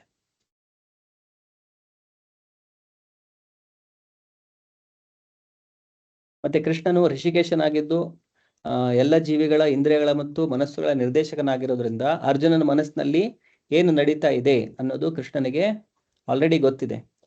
ಸೊ ಅದಕ್ಕಾಗಿ ಕೃಷ್ಣ ಏನ್ ಮಾಡ್ತಾನೆ, ಮುಂದಿನ ಶ್ಲೋಕದಲ್ಲಿ ನಾವು ನೋಡ್ತೇವೆ. ಎಲ್ಲಿ ರಥವನ್ನು ತಗೊಂಡು ಹೋಗಿ ನಿಲ್ಲಿಸ್ತಾನೆ ಕೃಷ್ಣ. ಭೀಷ್ಮ ದ್ರೋಣ ಪ್ರಮುಖತಃ ಸರ್ವೇಶಾಂಚ ಮಹೀಕ್ಷಿತಾಂ ಉವಾಚ ಪಾರ್ಥ ಪಶ್ಯೈತಾನ್ ಸಮವೇತಾನ್ ಕುರುನಿತಿ. ಸೊ ಕೃಷ್ಣ ಅವಾಗ ಏನ್ ಮಾಡ್ತಾನೆ, ಭೀಷ್ಮ ದ್ರೋಣರು ಮುಂದೆನೆ ಕಾಣೋ ತರ ರಥವನ್ನು ತೆಗೆದುಕೊಂಡು ಅಲ್ಲಿ ನಿಲ್ಲಿಸ್ತಾನೆ. ಯಾಕಂದ್ರೆ ಅರ್ಜುನನ ಮನಸ್ಸಿನಲ್ಲಿ ಮುಖ್ಯವಾಗಿ ಭೀಷ್ಮ ಮತ್ತು ದ್ರೋಣರ ಜೊತೆ ಯುದ್ಧ ಮಾಡ್ಬೇಕಲ್ಲ, ಅದು ಅವನ ಮನಸ್ಸಿನಲ್ಲಿ ನಡೀತಾ ಇತ್ತು. ಯಾಕಂದ್ರೆ ಅವರ ಅಜ್ಜ ಮತ್ತೆ ಅವರ ಗುರು, ಎಲ್ಲ ಅಸ್ತ್ರವಿದ್ಯೆಯನ್ನು ಕಲಿಸಿದವರು ದ್ರೋಣಾಚಾರ್ಯ, ಆಮೇಲೆ ಎಲ್ಲ ಸಾಕಿ ಸಲಹೆದವರು ಭೀಷ್ಮ. ಸೊ ಅಂಥವರಿಗೆ ನಾನು ಬಾಣ ತೆಗೆದುಕೊಂಡು ಈಗ ಪ್ರಹಾರ ಮಾಡ್ಬೇಕಲ್ಲ, ಅರ್ಜುನನ ಮನಸ್ಸಿನಲ್ಲಿ ಇದು ಮೇನ್ ಆಗಿ ನಡೀತಾ ಇದ್ದದ್ದು. ಅದು ಕೃಷ್ಣನಿಗೆ ಗೊತ್ತಿರೋದ್ರಿಂದ ಕೃಷ್ಣ ರಥವನ್ನು ಭೀಷ್ಮ ದ್ರೋಣರು ಅರ್ಜುನ ಕಾಣಬೇಕು, ಅದೇ ತರ ರಥವನ್ನು ತೆಗೆದುಕೊಂಡು ನಿಲ್ಲಿಸ್ತಾರೆ.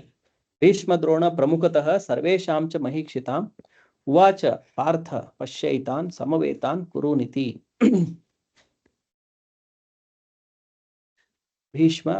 ಪಿತಾಮಹ ಭೀಷ್ಮ, ದ್ರೋಣ ಆಚಾರ್ಯ ದ್ರೋಣ ಪ್ರಮುಖತಃ ಮುಂಭಾಗದಲ್ಲಿ, ಸರ್ವೇಶಾಂ ಎಲ್ಲರ ಚ ಕೂಡ ಮಹೀಕ್ಷಿತಾಂ ಜಗತ್ಪತಿಗಳು, ಉವಾಚ ಹೇಳಿದನು, ಪಾರ್ಥ ಪೃಥೆಯ ಪುತ್ರನೇ, ಪಶ್ಯ ನೋಡು, ಏತಾನ್ ಅವರೆಲ್ಲರನ್ನು, ಸಮವೇತಾನ್ ನೆರೆದ, ಕುರುನ್ ಕುರುಕುಲದ ಸದಸ್ಯರಾದ, ಇತಿ ಹೀಗೆ.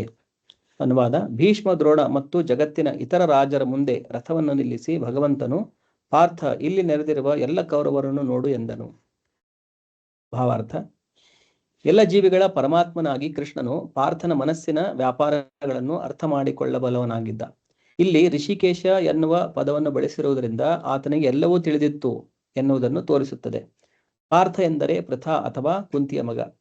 ಈ ಶಬ್ದದ ಬಳಕೆಯು ಅರ್ಥವತ್ತಾಗಿದೆ. ಅರ್ಜುನನು ಕೃಷ್ಣನ ತಂದೆ ವಸುದೇವನ ತಂಗಿಯಾದ ಪೃಥೆಯ ಮಗ. ಈ ಕಾರಣಕ್ಕಾಗಿ ತಾನು ಅರ್ಜುನನ ಸಾರಥಿಯಾದೆ ಎನ್ನುವುದನ್ನು ಕೃಷ್ಣ ಅರ್ಜುನನಿಗೆ ತಿಳಿಯಬಯಸಿದ. ಕೃಷ್ಣನು ಅರ್ಜುನನಿಗೆ ಕೌರವನನ್ನು ನೋಡು ಎಂಬುದರ ಅರ್ಥವೇನು? ಅರ್ಜುನನು ಯುದ್ಧ ಮಾಡದಿರಲು ಬಯಸಿದ್ದನೇ? ಕೃಷ್ಣನು ತನ್ನ ಸೋದರತ್ತೆಯ ಕುಂತಿಯ ಮಗನಿಂದ ಇಂತಹ ನಡತೆಯನ್ನು ನಿರೀಕ್ಷಿಸಿರಲಿಲ್ಲ. ಅರ್ಜುನನ ಮನಸ್ಸಿನ ಮುಂದಿನ ಸ್ಥಿತಿಯನ್ನು ಹೀಗೆ ಭಗವಂತನು ವಿನೋದವಾಗಿ ಸೂಚಿಸಿದ. ಸೊ ಇಲ್ಲಿ ಕೂಡ ಅರ್ಜುನನ ಮನಸ್ಸಿನಲ್ಲಿ ಏನು ನಡೀತಾ ಇದೆ ಅಂತೇಳಿ ಕೃಷ್ಣನಿಗೆ ಗೊತ್ತಿರೋದ್ರಿಂದ ಅವನನ್ನು ಇಲ್ಲಿ ಋಷಿಕೇಶ ಅಂತೇಳಿ ಹೇಳಲಾಗಿದೆ. ಆಮೇಲೆ ಪೃಥಾ ಅಂತೇಳಿ ಅರ್ಜುನನಿಗೆ ಕರೆದಿರೋದು ಪಾರ್ಥ ಅಂತೇಳಿ ಕರೆದಿರೋದು ಪೃಥೆಯ ಮಗನಾಗೋದ್ರಿಂದ. ಸೊ ಪೃಥೆ ಕುಂತಿಯ ಇನ್ನೊಂದು ಹೆಸರು. ಆಮೇಲೆ ಕುಂತಿ ಕೃಷ್ಣನ ತಂದೆಯಾದಂಥ ವಸುದೇವನ ತಂಗಿಯಾಗಿದ್ದರು. ಸೊ ಹೀಗೆ ಕೃಷ್ಣ ಮತ್ತು ಅರ್ಜುನನ ಮಧ್ಯೆ ಆ ಸಂಬಂಧವಿತ್ತು.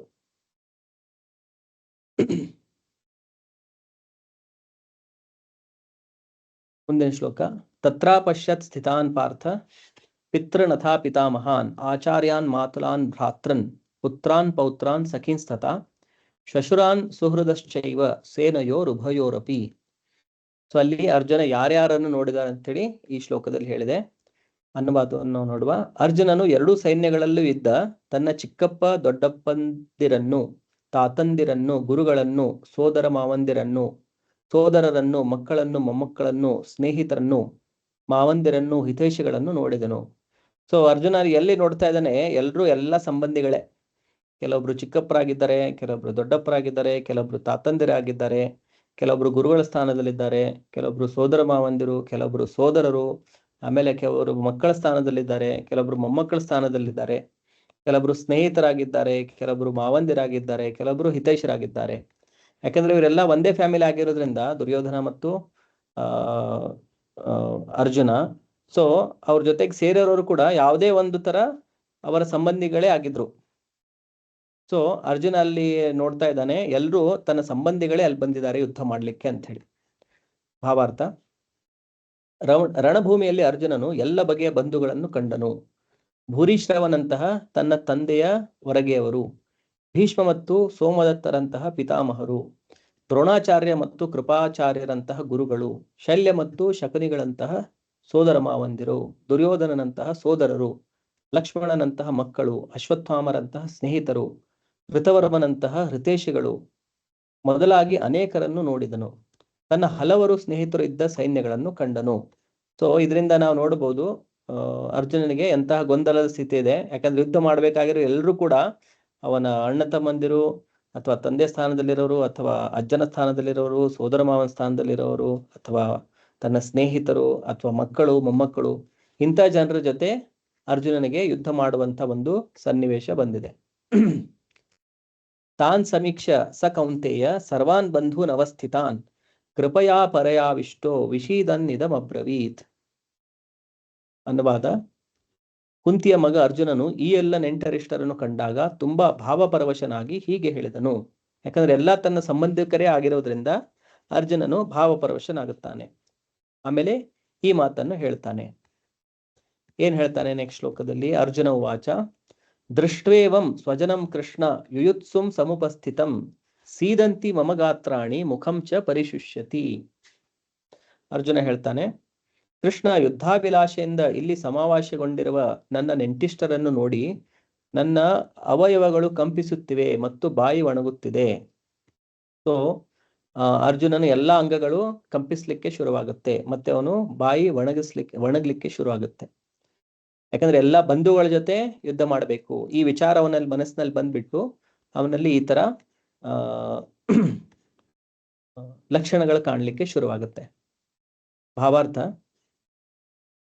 ದಿವ್ಯ ಪುರುಷರಲ್ಲಿ ಅಥವಾ ದೇವತೆಗಳಲ್ಲಿ ಇರುವ ಎಲ್ಲ ಸದ್ಗುಣಗಳು ಭಗವಂತನ ನಿಜವಾಗಿ ಭಕ್ತಿಯುಳ್ಳವರಲ್ಲಿ ಇರುತ್ತವೆ.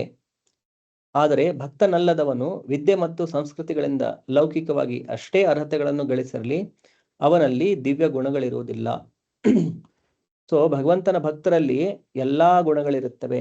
ಆದ್ರೆ ಯಾರು ಭಕ್ತರಾಗಿರೋದಿಲ್ವೋ ಅವ್ರ ತೋರಿಕೆಗೆ ಎಷ್ಟೇ ಒಳ್ಳೆ ಗುಣಗಳನ್ನು ತೋರಿಸಿದ್ರು ಕೂಡ ಅವರಲ್ಲಿ ನಿಜವಾಗಿ ಯಾವುದೇ ಒಳ್ಳೆ ಗುಣಗಳು ಇರುವುದಿಲ್ಲ. ಇದು ಒಂದು ಶ್ಲೋಕದನ್ನ ಪ್ರಭುಪಾದರಲ್ಲಿ ಉಲ್ಲೇಖ ಮಾಡಿ ಅದನ್ನ ಹೇಳ್ತಾ ಇದ್ದಾರೆ. ಯಸ್ಯಾಸ್ತಿ ಭಕ್ತಿ ಭಗವತಿ ಅಕಿಂಚನ ಸಮಾಸತೆ ತತ್ರ ಸರ್ವೈರ್ಗುಣಾಃ ಹರಾವ ಭಕ್ತಸ್ಯ ಕುತೋ ಮಹದ್ಗುಣ ಮನೋರಥೇನ ಅಸತೋ ಧಾವತೋ ಬಹಿಹಿ. ಅಂದ್ರೆ ಯಾರು ಭಗವಂತನ ಭಕ್ತರಾಗಿರ್ತಾರೆ ಅವರಲ್ಲಿ ಎಲ್ಲಾ ಒಳ್ಳೆಯ ಗುಣಗಳು, ದೇವತೆಗಳಲ್ಲಿರುವಂತ ಎಲ್ಲಾ ಒಳ್ಳೆಯ ಗುಣಗಳು ಭಗವಂತನ ಭಕ್ತರಲ್ಲಿ ಇರ್ತಾರೆ. ಆದ್ರೆ ಯಾರು ಭಕ್ತರಾಗಿರುವುದಿಲ್ವೋ ಅವ್ರು ಎಷ್ಟೇ ವಿದ್ಯಾವಂತರಾಗಿದ್ರು, ಎಷ್ಟೇ ಸಂಸ್ಕೃತಿ ಹೊಂದಿದ್ರು ಕೂಡ ಅವರಲ್ಲಿ ನಿಜವಾಗಿ ಒಳ್ಳೆಯ ಗುಣಗಳು ಇರುವುದಿಲ್ಲ. ಕೆಲವೊಂದ್ಸಲ ತೋರಿಕೆಗಷ್ಟೇ ಅವರು ಒಳ್ಳೆಯ ಗುಣಗಳನ್ನು ತೋರಿಸ್ತಾ ಇರ್ತಾರೆ. ಇದಕ್ಕೆ ಒಂದು ಉದಾಹರಣೆ ನಾವು ನೋಡ್ಬೇಕಂತಂದ್ರೆ ಕಂಸನ ಇದರಲ್ಲಿ ನಾವು ನೋಡ್ತೇವೆ. ಸೊ ಕಂಸ ದೇವಕಿಯ, ಯಾಕಂದ್ರೆ ದೇವಕಿ ಕಂಸನ ತಂಗಿ ಆಗಿದ್ಲು. ಸೊ ಅವನ ಮದುವೆಯಲ್ಲಿ ಅವನು ಎಷ್ಟು ಸಂತೋಷವಾಗಿರ್ತಾನೆ. ನನ್ನ ತಂಗಿ ಮದುವೆ ಆಗ್ತಾ ಇದೆ ಅಂತೇಳಿ. ಆಮೇಲೆ ಅವ್ರಿಗೆ ಮನೆ ಬಿಟ್ಟು ಬರ್ಲಿಕ್ಕೆ ತಾನೇ ರಥ ತಗೊಂಡು ಆ ರಥದಲ್ಲಿ ಕುಳಿಸ್ಕೊಂಡು ದೇವಕಿ ಮತ್ತು ವಸುದೇವನನ್ನು ಎಷ್ಟು ಸಂತೋಷದಿಂದ ಅವನು ಬಿಟ್ಟು ಬರ್ಬೇಕಂತೇಳಿ ಕರ್ಕೊಂಡು ಹೋಗ್ತಾ ಇರ್ತಾನೆ. ಎಷ್ಟೋ ಒಳ್ಳೆ ಗುಣಗಳನ್ನು ಅವನು ತೋರಿಸ್ತಾ ಇರ್ತಾನೆ. ಆದ್ರೆ ಯಾವಾಗ ಆ ಆಕಾಶವಾಣಿಯಾಗಿ ಈ ದೇವಿಕೆ 8ನೇ ಮಗು ನಿನ್ನ ಸಾವಿಗೆ ಕಾರಣ ಆಗುತ್ತೆ ಅಂತೇಳಿ ಗೊತ್ತಾದಾಗ ಇಮಿಡಿಯೇಟ್ಲಿ ಅದೆಲ್ಲ ಗುಣಗಳು ಗಾಳಿಗೆ ಹಾರಿ ಹೋಗ್ಬಿಡುತ್ತೆ. ಆಮೇಲೆ ಅವನು ಆ ದೇವಕಿಯನ್ನೇ ಕೊಲ್ಲಿಕ್ಕೆ ರೆಡಿ ಆಗಿರ್ತಾನೆ. ಸೊ ಯಾವಾಗ ಅವನಿಗೆ ಏನಾದ್ರೂ ಕುತ್ತು ಬಂದ್ಬಿಟ್ರೆ ಇಮಿಡಿಯೇಟ್ಲಿ ಎಲ್ಲಾ ಗುಣಗಳು ಮಾಯವಾಗಿ ಹೋಗ್ಬಿಡುತ್ತೆ. ಸೊ ಇದ್ರ ಅಭಕ್ತರ ಲಕ್ಷಣಗಳಿದು. ಅಭಕ್ತರಾದವರು ಯಾರು ಕೃಷ್ಣನ ಭಕ್ತರಾಗಿರೋದಿಲ್ವೋ ಅವ್ರ ತೋರಿಕೆಗೆ ಅವ್ರು ಎಷ್ಟೇ ವಿದ್ಯಾವಂತರು, ಸಂಸ್ಕೃತಿ ಹೊಂದಿರುವಂತಾದ್ರೂ ಕೂಡ, ಎಷ್ಟೇ ಒಳ್ಳೆಗಳನ್ನು ತೋರಿಸಿದ್ರು ಕೂಡ ಇಂಥ ಸಂದರ್ಭಗಳು ಬಂದಾಗ ಅವರು ತಮ್ಮ ಎಲ್ಲಾ ಗುಣಗಳನ್ನ ಗಾಳಿಗೆ ತೂರು ಬಿಡ್ತಾರೆ. ಆದ್ರೆ ಭಕ್ತರಾಗಿರುವಂತವರು ಎಂಥ ಸನ್ನಿವೇಶದಲ್ಲಿಯೂ ತಮ್ಮ ಒಳ್ಳೆಯ ಗುಣಗಳನ್ನು ಬಿಟ್ಕೊಡುವುದಿಲ್ಲ. ಸೊ ಇಲ್ಲಿ ನಾವು ನೋಡ್ತೇವೆ ಅರ್ಜುನನಲ್ಲಿ ಆ ಒಂದು ಕರುಣೆಯ ಭಾವ ಇಲ್ಲಿ ಅರ್ಜುನನಲ್ಲಿ ಉಂಟಾಗುತ್ತೆ. ಇಷ್ಟೆಲ್ಲಾ ಜನರು ಈಗ ಯುದ್ಧದಲ್ಲಿ ಕೊಲ್ಲಲ್ಪಡ್ತಾರಲ್ಲ ಅಂಥೇಳಿ ಆ ಭಾವನೆಯಿಂದ ಅರ್ಜುನ ನಾವು ಮುಂದೆ ಶ್ಲೋಕಗಳಲ್ಲಿ ನೋಡ್ತೇವೆ ಹೇಗೆ ಅವನು ಭಾವಪರವಶನಾಗಿದ್ದಾನೆ ಅಂತೇಳಿ. ಆದುದರಿಂದ ರಣರಂಗದಲ್ಲಿ ತನ್ನ ನೆಂಟರು ಮತ್ತು ಸ್ನೇಹಿತರನ್ನು ಕಾಣುತ್ತಲೇ ತಮ್ಮೆಲ್ಲೇ ಹೋರಾಡಲು ನಿರ್ಧರಿಸಿದ್ದ ಅವರ ವಿಷಯದಲ್ಲಿ ಅರ್ಜುನನಿಗೆ ತಡೆಯಲಾರದಷ್ಟು ಕರುಣೆ ಉಂಟಾಯಿತು. ತನ್ನ ಕಡೆ ಯೋಧರ ಬಗೆಗೆ ಅವನಿಗೆ ಮೊದಲಿನಿಂದ ಅನುಕಂಪ. ಆದರೆ ಶತ್ರು ಪಕ್ಷದ ಸೈನಿಕರ ಮೇಲೆ ಎರಗಲಿರುವ ಮೃತ್ಯುವನ್ನು ಕಂಡು ಅವರ ವಿಷಯದಲ್ಲಿಯೂ ಮನಸ್ಸು ಕರಗಿತು. ಸೊ ತನ್ನ ಪಕ್ಷದವರಷ್ಟೇ ಅಲ್ಲ, ಶತ್ರು ಪಕ್ಷದಲ್ಲಿ ಇರುವವರು ಕೂಡ ಈಗೆಲ್ಲ ಅವರು ಸಾವನ್ನಪ್ತಾರಲ್ಲ ಈ ಘೋರ ಯುದ್ಧದಲ್ಲಿ ಅಂತೇಳಿ ಈ ವಿಚಾರ ಬಂದು ಅವನು ತುಂಬಾ ಅವನ ಮನಸ್ಸಿನಲ್ಲಿ ಕರುಣೆ ಉಂಟಾಗುತ್ತದೆ. ಹೀಗೆ ಯೋಚಿಸುತ್ತಿರುವಂತೆಯೇ ಅವನ ದೇಹದ ಅವಯವಗಳು ನಡಗಿಸಲು ಆರಂಭಿಸಿದವು. ಸೊ ಈ ವಿಚಾರ ಅವನ ಮನಸ್ಸಿನಲ್ಲಿ ಬಂದಾಗ ಅವನ ದೇಹ ಕಂಪಿಸ್ಲಿಕ್ಕೆ ಶುರುವಾಗುತ್ತೆ. ಅವನ ಬಾಯಿಯು ಒಣಗಿತು. ಶತ್ರುಗಳ ಸಮರೋತ್ಸಾಹವನ್ನು ಕಂಡು ಅವನಿಗೆ ಅಚ್ಚರಿಯಾಯಿತು. ಅವರು ಎಷ್ಟು ಉತ್ಸಾಹದಿಂದ ಯುದ್ಧ ಮಾಡ್ಲಿಕ್ಕೆ ಬಂದಿದ್ದಾರೆ. ಬೇಡವಾಗಿರುವಂತ ಯುದ್ಧ ಇದು. ನಮಗೆ ಕೇವಲ 5 ಗ್ರಾಮಗಳನ್ನು ಕೊಟ್ಟರು ಕೂಡ ನಾವು ಖುಷಿಯಾಗಿ ಅದನ್ನು ಆಳ್ವಿಕೆ ಮಾಡ್ತಾ ನಮ್ಮ ಜೀವನ ನಡೆಸ್ತಿದ್ವಿ. ಇದು ಬೇಡವಾಗಿರುವಂತ ಯುದ್ಧ. ಈ ಬೇಡವಾಗಿರುವಂತ ಯುದ್ಧಕ್ಕೆ ಎಷ್ಟು ಉತ್ಸಾಹ ತೆಗೆದುಕೊಂಡು ಇವ್ರು ಬಂದಿದ್ದಾರೆ ಅಂತೇಳಿ ಅವನಿಗೆ ಆಶ್ಚರ್ಯ ಕೂಡ ಆಗುತ್ತೆ. ಅರ್ಜುನನ ರಕ್ತ ಸಂಬಂಧಿಗಳೇ ಆಗಿದ್ದ ಇಂದು ಒಂದು ಇಡೀ ಸಮುದಾಯವೇ ಅವನೊಡನೆ ಹೋರಾಡಲು ಬಂದಿತ್ತು. ಅವರೆಲ್ಲ ರಕ್ತ ಸಂಬಂಧ ಇರುವವರೇ. ಸೊ ಇಡೀ ಸಮುದಾಯವೇ ಪಾಂಡವರೊಡನೆ ಹೋರಾಡಲಿಕ್ಕೆ ಬಂದಿದೆ. ಮೃದು ಮನಸ್ಸಿನ ಭಕ್ತನಾದ ಅರ್ಜುನನಿಗೆ ಇದನ್ನು ತಡೆಯಲಾಗಲಿಲ್ಲ. ಅರ್ಜುನನ ಅವಯಗಳು ನಡುಗುತ್ತಿದ್ದು ಬಾಯೇ ಒಣಗಿದುದಷ್ಟೇ ಅಲ್ಲ, ಅವನ ಅನುಕಂಪದಿಂದ ಕಣ್ಣೀರು ಸುರಿಸುತ್ತಿದ್ದ ಎನ್ನುವುದನ್ನು ಇಲ್ಲಿ ಹೇಳಿಲ್ಲದಿದ್ದರೂ ಸುಲಭವಾಗಿ ಕಲ್ಪಿಸಿಕೊಳ್ಳಬಹುದು. ಅವನು ಕಣ್ಣೀರು ಕೂಡ ಸುರಿಸುತ್ತಿದ್ದ. ಅರ್ಜುನನಲ್ಲಿ ಈ ಲಕ್ಷಣಗಳು ದೌರ್ಬಲ್ಯದಿಂದ ಮೂಡಿದುದಲ್ಲ. ಅವನು ಹೆದರಿ ಈ ತರ ನಡುಗ್ತಾ ಇದ್ದಾನೆ ಅಥವಾ ಅವನು ಬಾಯಿ ಒಣಗ್ತಾ ಇದೆ ಅಂತ ಹೇಳಲ್ಲ. ಇಷ್ಟು ಜನ ಯುದ್ಧ ನೋಡಿ ಹೆದರಿ ಈ ತರ ಮಾಡ್ತಾ ಇದೆ ಅಂತ. ಎಷ್ಟೋ ಯುದ್ಧಗಳನ್ನು ಅರ್ಜುನ ಜಯಿಸಿದ್ದಾನೆ. ಆದ್ರೆ ತನ್ನ ಸಂಬಂಧಿಕರೇ ಇಲ್ಲಿ ಬಂದು ಯುದ್ಧ ಮಾಡ್ತಾ ಇರೋದ್ರಿಂದ ಮತ್ತೆ ಇಷ್ಟೆಲ್ಲಾ ಜನ ಈ ಯುದ್ಧದಲ್ಲಿ ಈಗ ಕೊಲ್ಲಲ್ಪಡ್ತಾ ಇದ್ದಾರೆ. ಇದು ಬೇಡವಾಗಿರುವಂತ ಯುದ್ಧ. ಅದನ್ನು ನೋಡಿ ಅರ್ಜುನಲ್ಲಿ ಈ ತರಹ ಅವನು ಭಾವಪರವಶನಾಗ್ತಾನೆ. ಭಗವಂತನ ಪರಿಶುದ್ಧ ಭಕ್ತನ ಗುಣವಾದ ಮೃದು ಮನಸ್ಸಿನಿಂದ ಮೂಡಿದವು. ಸೊ ಭಗವಂತನ ಪರಿಶುದ್ಧ ಭಕ್ತನು ಮೃದು ಮನಸ್ಸಿನವರಾಗಿರ್ತಾರೆ. ಆದ್ದರಿಂದ ಅರ್ಜುನಲ್ಲಿ ಈ ತರಹ ಲಕ್ಷಣಗಳು ಕಾಣಿಕೊಂಡು ಅಂತೇಳಿ ಇಲ್ಲಿ ಹೇಳಾಗ್ತದೆ. ಸೊ ಆ ಶ್ಲೋಕನ್ ಪ್ರಭುಪಾದಲ್ಲಿ ಹೇಳಿದ್ದಾರೆ, ಯಸ್ಯಾಸ್ತಿ ಭಕ್ತಿರ ಭಗವತಿಯ ಕಿಂಚನ ಸರ್ವೈರ್ಗುಣೈಸ್ತತ್ರ ಸಮಾಸತೆ ಸುರಾಹ ಹರಾವ ಭಕ್ತಸ್ಯ ಕುತೋ ಮಹದ್ಗುಣ ಮನೋರಥೇನ ಅಸತೋ ಧಾವತೋ ಬಹಿಹಿ. ಎಂದರೆ ದೇವೋತ್ತಮ ಪುರುಷನಲ್ಲಿ ಅಸ್ಖಲಿತ ಭಕ್ತಿ ಇರುವಾತನಲ್ಲಿ ದೇವತೆಗಳಲ್ಲಿರುವ ಎಲ್ಲ ಸದ್ಗುಣಗಳು ಇರುತ್ತವೆ. ಆದರೆ ಭಗವಂತನ ಭಕ್ತನಲ್ಲದವನಿಗೆ ಲೌಕಿಕ ಅರ್ಹತೆಗಳು ಮಾತ್ರ ಇರುತ್ತವೆ. ಇವುಗಳಿಂದ ಪ್ರಯೋಜನವಿಲ್ಲ. ಇದಕ್ಕೆ ಕಾರಣವೆಂದರೆ ಆತನು ಮನಕ್ಷಿನ ಕ್ಷೇತ್ರದ ಅಂಚಿನಲ್ಲಿ ಸುಳಿದಾಡುತ್ತಿರುತ್ತಾನೆ ಮತ್ತು ಕಣ್ಣು ಕುಕ್ಕುವ ಐಹಿಕ ಶಕ್ತಿಯಿಂದ ಖಂಡಿತವಾಗಿಯೂ ಆಕರ್ಷಿತನಾಗಿರುತ್ತಾನೆ. ಸೊ ಯಾರು ಭಗವಂತನ ಭಕ್ತರಾಗಿರೋದಿಲ್ಲವೋ ಭೌತಿಕವಾದಿಗಳಿರುತ್ತಾರೆ, ಅವರು ತೋರಿಕೆಗಷ್ಟೇ ಒಳ್ಳೆ ಗುಣಗಳನ್ನು ತೋರಿಸ್ತಾ ಇರ್ತಾರೆ. ಅವರು ನಿಜವಾಗಿಯೂ ಯಾವುದೇ ಒಳ್ಳೆ ಗುಣಗಳನ್ನು ಇರೋದಿಲ್ಲ. ಕೇವಲ ಭಕ್ತರಲ್ಲಿ ಮಾತ್ರ ಒಳ್ಳೆ ಗುಣಗಳಿರೋದು. ಆಮೇಲೆ ಆ ಒಳ್ಳೆ ಗುಣಗಳನ್ನು ಎಂಥ ಕಷ್ಟದ ಸನ್ನಿವೇಶದಲ್ಲಿ, ಎಂಥ ಟೆಸ್ಟಿಂಗ್ ಸರ್ಕಮ್ಸ್ಟಾನ್ಸಸ್ ಬಂದರೂ ಕೂಡ, ಪರೀಕ್ಷೆ ಮಾಡುವಂಥ ಸನ್ನಿವೇಶಗಳು ಬಂದರೂ ಕೂಡ ಅವರು ಆ ಒಳ್ಳೆಯ ಗುಣಗಳನ್ನ ಬಿಟ್ಕೊಡುವುದಿಲ್ಲ. ಮುಂದೆ ಅರ್ಜುನ ಹೇಳ್ತಾ ಇರೋದು, ವೇಪತುಶ್ಚ ಶರೀರೇ ಮೇ ರೋಮಹರ್ಷಶ್ಚ ಜಾಯತೆ ಗಾಂಡೀವಂ ಸಂಸ್ರತೆ ಹಸ್ತಾತ್ ತ್ವಕ್ಚೈವ ಪರಿದಹ್ಯತೆ. ಸೊ ವೇಪತುಶ್ಚ ಶರೀರೇ ಮೇ ಅಂದ್ರೆ ನನ್ನ ಶರೀರ ನಡುಗ್ತಾ ಇದೆ, ಕಂಪನಗೊಳ್ತಾ ಇದೆ. ರೋಮಹರ್ಷಶ್ಚ ಜಾಯತೆ, ಕೂದಲುಗಳು ನಿಮಿರು ನಿಲ್ಲುತ್ತಾ ಇದೆ. ಗಾಂಡೀವಂ ಸಂಸತೆ ಹಸ್ತಾತ್, ನನ್ನ ಧನಸ್ಸಾಗಿದ್ದಂತ ಗಾಂಡೀವವು ಅದು ನನ್ನ ಕೈಯಿಂದ ಜಾರಿ ಬೀಳ್ತಾ ಇದೆ. ತ್ವಕ್ಚೈವ ಪರಿದಹ್ಯತೆ, ನನ್ನ ತ್ವಚೆ ಕೂಡ ಅದರಲ್ಲಿ ಒಂದು ಉರಿ ಅಂತ ಒಂದು ಸಂವೇದನೆ ಬರ್ತಾ ಇದೆ, ಉರಿಯುವಂತ ಅನುವಾದ. ನನ್ನ ಶರೀರವು ಕಂಪಿಸುತ್ತದೆ, ಕೂದಲು ನಿಮಿರುತ್ತದೆ, ಗಾಂಡೀವ ಧನಸ್ಸು ಕೈಯಿಂದ ಜಾರುತ್ತದೆ ಮತ್ತು ನನ್ನ ಚರ್ಮವು ಉರಿಯುತ್ತಿದೆ. ಸೊ ಇದೆಲ್ಲಾ ಲಕ್ಷಣಗಳು ಅರ್ಜುನಲ್ಲಿ ಕಾಣಿಸ್ತಾ ಇದೆ. ಭಾವಾರ್ಥ: ಶರೀರದ ಕಂಪನ ಮತ್ತು ರೋಮಾಂಚನಗಳಲ್ಲಿ ಎರಡು ವಿಧ. ವಿಶೇಷ ಆಧ್ಯಾತ್ಮಿಕ ಹರ್ಷೋನ್ಮಾದದಿಂದ ಅಥವಾ ಲೌಕಿಕ ಸನ್ನಿವೇಶದಲ್ಲಿ ವಿಶೇಷ ಭಯದಿಂದ ಇವು ಅನುಭವವಾಗುತ್ತವೆ. ಆಧ್ಯಾತ್ಮಿಕ ಸಾಕ್ಷಾತ್ಕಾರದಲ್ಲಿ ಭಯವಿರುವುದಿಲ್ಲ. ಈ ಸನ್ನಿವೇಶದಲ್ಲಿ ಅರ್ಜುನನಲ್ಲಿ ಕಾಣುವುದು ಲೌಕಿಕ ಭಯದ ಎಂದರೆ ಪ್ರಾಣ ನಷ್ಟದ ಲಕ್ಷಣಗಳು. ಇತರ ಲಕ್ಷಣಗಳಿಂದಲೂ ಇದು ಸ್ಪಷ್ಟವಾಗುತ್ತದೆ. ಅವನು ಎಷ್ಟು ತಾಳ್ಮೆಗೆಟ್ಟಿದ್ದನೆಂದರೆ ಅವನ ಪ್ರಸಿದ್ಧ ಧನಸ್ಸು ಗಾಂಡೀವ ಅವನ ಕೈಯಿಂದ ಜಾರುತ್ತಿತ್ತು. ಅವನೊಳಗಿನ ಹೃದಯವು ಉರಿಯುತ್ತಿದ್ದರಿಂದ ಚರ್ಮವು ಉರಿಯುತ್ತಿದೆ ಎನ್ನಿಸಿತು. ಇವೆಲ್ಲವೂ ಬದುಕನ್ನು ಕುರಿತ ಲೌಕಿಕ ಕಲ್ಪನೆಯಿಂದ ಉಂಟಾದಂತಹವು. ಸೊ ಇಲ್ಲಿ ಈ ಏನು ಲಕ್ಷಣಗಳಿದೆ, ಶರೀರ ಕಂಪಿಸುವುದು, ಕೂದಲ ನಿಮಿರುವುದು, ಈ ಕೆಲವೊಂದ್ಸಲ ಆಧ್ಯಾತ್ಮಿಕ ಹರ್ಷೋನ್ಮಾದದಲ್ಲಿ ಕೂಡ ಈ ಲಕ್ಷಣಗಳು ಕಾಣಿಸ್ತವೆ ಅಂತೇಳಿ ಇಲ್ಲಿ ಪ್ರಭುಪಾದರು ಹೇಳ್ತಾ ಇದ್ದಾರೆ. ಅದನ್ನ ಅಷ್ಟ ಸಾತ್ವಿಕ ವಿಕಾರ ಅಂತೇಳಿ ಹೇಳ್ತಾ ಇದ್ದಾರೆ. ಸ್ವೇದ, ಕಂಪ, ಈ ತರ 8 ಅಷ್ಟ ಸಾತ್ವಿಕ ವಿಕಾರಗಳಿರುತ್ತೆ. ಕಂಟಕ, ಅಶ್ರು, ಸೊ 8 ವಿಕಾರ ಶರೀರದಲ್ಲಿ ವಿಕಾರ ಆಗುತ್ತೆ. ಸೊ ಶರೀರ ಕಂಪನಗಳದು ಮತ್ತೆ ರೋಮಾಂಚನಗಳದು ಆ 8ರಲ್ಲಿ 2. ಸೊ ಈ ತರ ಶರೀರದಲ್ಲಿ ವಿಕಾರಗಳಾಗೋದು ಆಧ್ಯಾತ್ಮಿಕ ಹರ್ಷೋನ್ಮಾದದಿಂದ ಕೂಡ ಆಗುತ್ತೆ, ಅಥವಾ ಲೌಕಿಕವಾಗಿ ಭಯದ ಸನ್ನಿವೇಶದಲ್ಲಿ ಕೂಡ ಇದೇ ತರ ಲಕ್ಷಣಗಳು ಕಾಣುತ್ತವೆ. ಸೊ ಇಲ್ಲಿ ಅರ್ಜುನನಲ್ಲಿ ಈ ಲಕ್ಷಣಗಳು ಕಾಣ್ತಾ ಇರೋದು ಈ ಪ್ರಾಣ ನಷ್ಟದ ಭಯದಿಂದ. ಇಷ್ಟೆಲ್ಲ ಜನ ತನ್ನ ಪ್ರಾಣವನ್ನು ಕಳೆದುಕೊಳ್ತಾರಲ್ಲ, ಈ ಭಯದಿಂದ ಅರ್ಜುನನಲ್ಲಿ ಅವನ ಶರೀರ ಕಂಪನಗೊಳ್ತಾ ಇದೆ, ಆಮೇಲೆ ರೋಮಾಂಚನಗೊಳ್ತಾ ಇದೆ, ಮತ್ತೆ ಧನಸ್ಸು ಕೂಡ ಅವನ ಕೈಯಿಂದ ಜಾರ್ತಾ ಇದೆ, ಮತ್ತೆ ಅವನ ಹೃದಯದಲ್ಲಿ ಇಷ್ಟು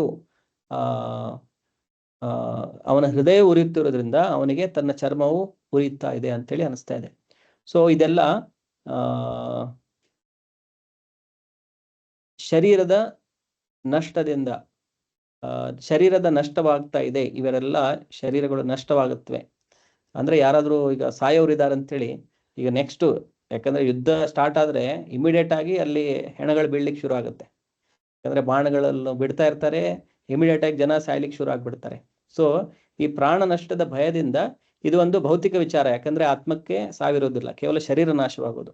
ಅಂದ್ರೆ ಈಗ ಅರ್ಜುನ ಏನಾಗಿದೆ, ಕೃಷ್ಣನ ಇಚ್ಛೆಯಿಂದ ಮಾಯೆಯ ಪ್ರಭಾವದಲ್ಲಿ ಬರ್ತಾ ಇದ್ದಾನೆ. ಯಾಕಂದ್ರೆ ಕೃಷ್ಣನ ಭಕ್ತರಾಗಿರೋದ್ರಿಂದ ಕೃಷ್ಣನ ಗುಡಾಕೇಶ ಅಂದ್ರೆ ಯಾವಾಗ್ಲೂ ಅಜ್ಞಾನವನ್ನು ಜಯಿಸಿರೋನು ಅಂತೇಳಿ ಹಿಂದಿನ ಶ್ಲೋಕದಲ್ಲಿ ಹೇಳಲಾಗಿದೆ.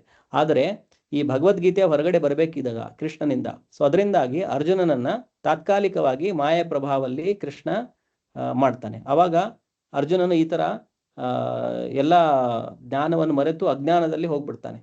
ಅಂದ್ರೆ ಇಷ್ಟೆಲ್ಲ ಜನ ಸಾಯ್ತಾರೆ, ಈ ತರ ಅವನಿಗೆ ವಿಚಾರಗಳು ಬರ್ಲಿಕ್ಕೆ ಶುರು ಆಗುತ್ತೆ. ಆಕ್ಚುಲಿ ಆತ್ಮಕ್ಕೆ ಸಾವಿರೋದಿಲ್ಲ, ಕೇವಲ ಶರೀರ ಸಾಯೋದು. ಆ ಕರ್ಮದ ಪ್ರಕಾರ ಮತ್ತೆ ಆತ್ಮಕ್ಕೆ ಇನ್ನೊಂದು ಶರೀರ ಸಿಗುತ್ತೆ. ಆದ್ರೆ ಈ ಸಮಯದಲ್ಲಿ ಅರ್ಜುನ ಈಗ ಅಜ್ಞಾನದಲ್ಲಿ ಒಳಗಾಗ್ತಾ ಇದ್ದಾನೆ, ಯಾಕಂದ್ರೆ ಮುಂದೆ ಭಗವದ್ಗೀತೆ ಕೃಷ್ಣನಿಂದ ಹೊರಗಡೆ ಬರಬೇಕು. ಸೊ ಕೃಷ್ಣ ಈ ಸನ್ನಿವೇಶದಲ್ಲಿ ಇರೋದ್ರಿಂದಾನೇ ಅರ್ಜುನ ಈ ಸನ್ನಿವೇಶದಲ್ಲಿ ಇರೋದ್ರಿಂದಾನೇ ಅವನು ಪ್ರಶ್ನೆಗಳನ್ನು ಕೇಳಲಿಕ್ಕೆ ಶುರು ಮಾಡ್ತಾನೆ ಕೃಷ್ಣನಿಗೆ. ಆವಾಗ ಕೃಷ್ಣ ಅದಕ್ಕೆ ಉತ್ತರ ರೂಪದಲ್ಲಿ ಭಗವದ್ಗೀತೆಯನ್ನು ಹೇಳೋದು. ಸೊ ಈ ವಿಶೇಷ ಕಾರಣದಿಂದ ಅರ್ಜುನನು ಈಗ ಮಾಯ ಪ್ರಭಾವದಲ್ಲಿ ಬಂದ್ಬಿಟ್ಟು ಒಬ್ಬ ಸಾಮಾನ್ಯ ವ್ಯಕ್ತಿಯ ತರ, ಒಬ್ಬ ಅಜ್ಞಾನಿ ವ್ಯಕ್ತಿಯ ತರ ಈಗ ನಮ್ಗೆ ಕಾಣುತ್ತೆ. Starts behaving like a ordinary person.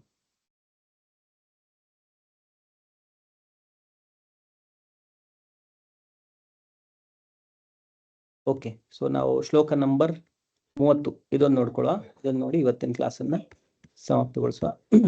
ಮುಂದೆ ಅರ್ಜುನ ಹೇಳ್ತಾ ಇರೋದು, ನಚ ಶಕ್ನೋಮಿ ಅವಸ್ಥಾತುಂ ಭ್ರಮತೀವ ಚ ಮೇ ಮನಃ ನಿಮಿತ್ತಾನಿ ಚ ಪಶ್ಯಾಮಿ ವಿಪರೀತಾನಿ ಕೇಶವ.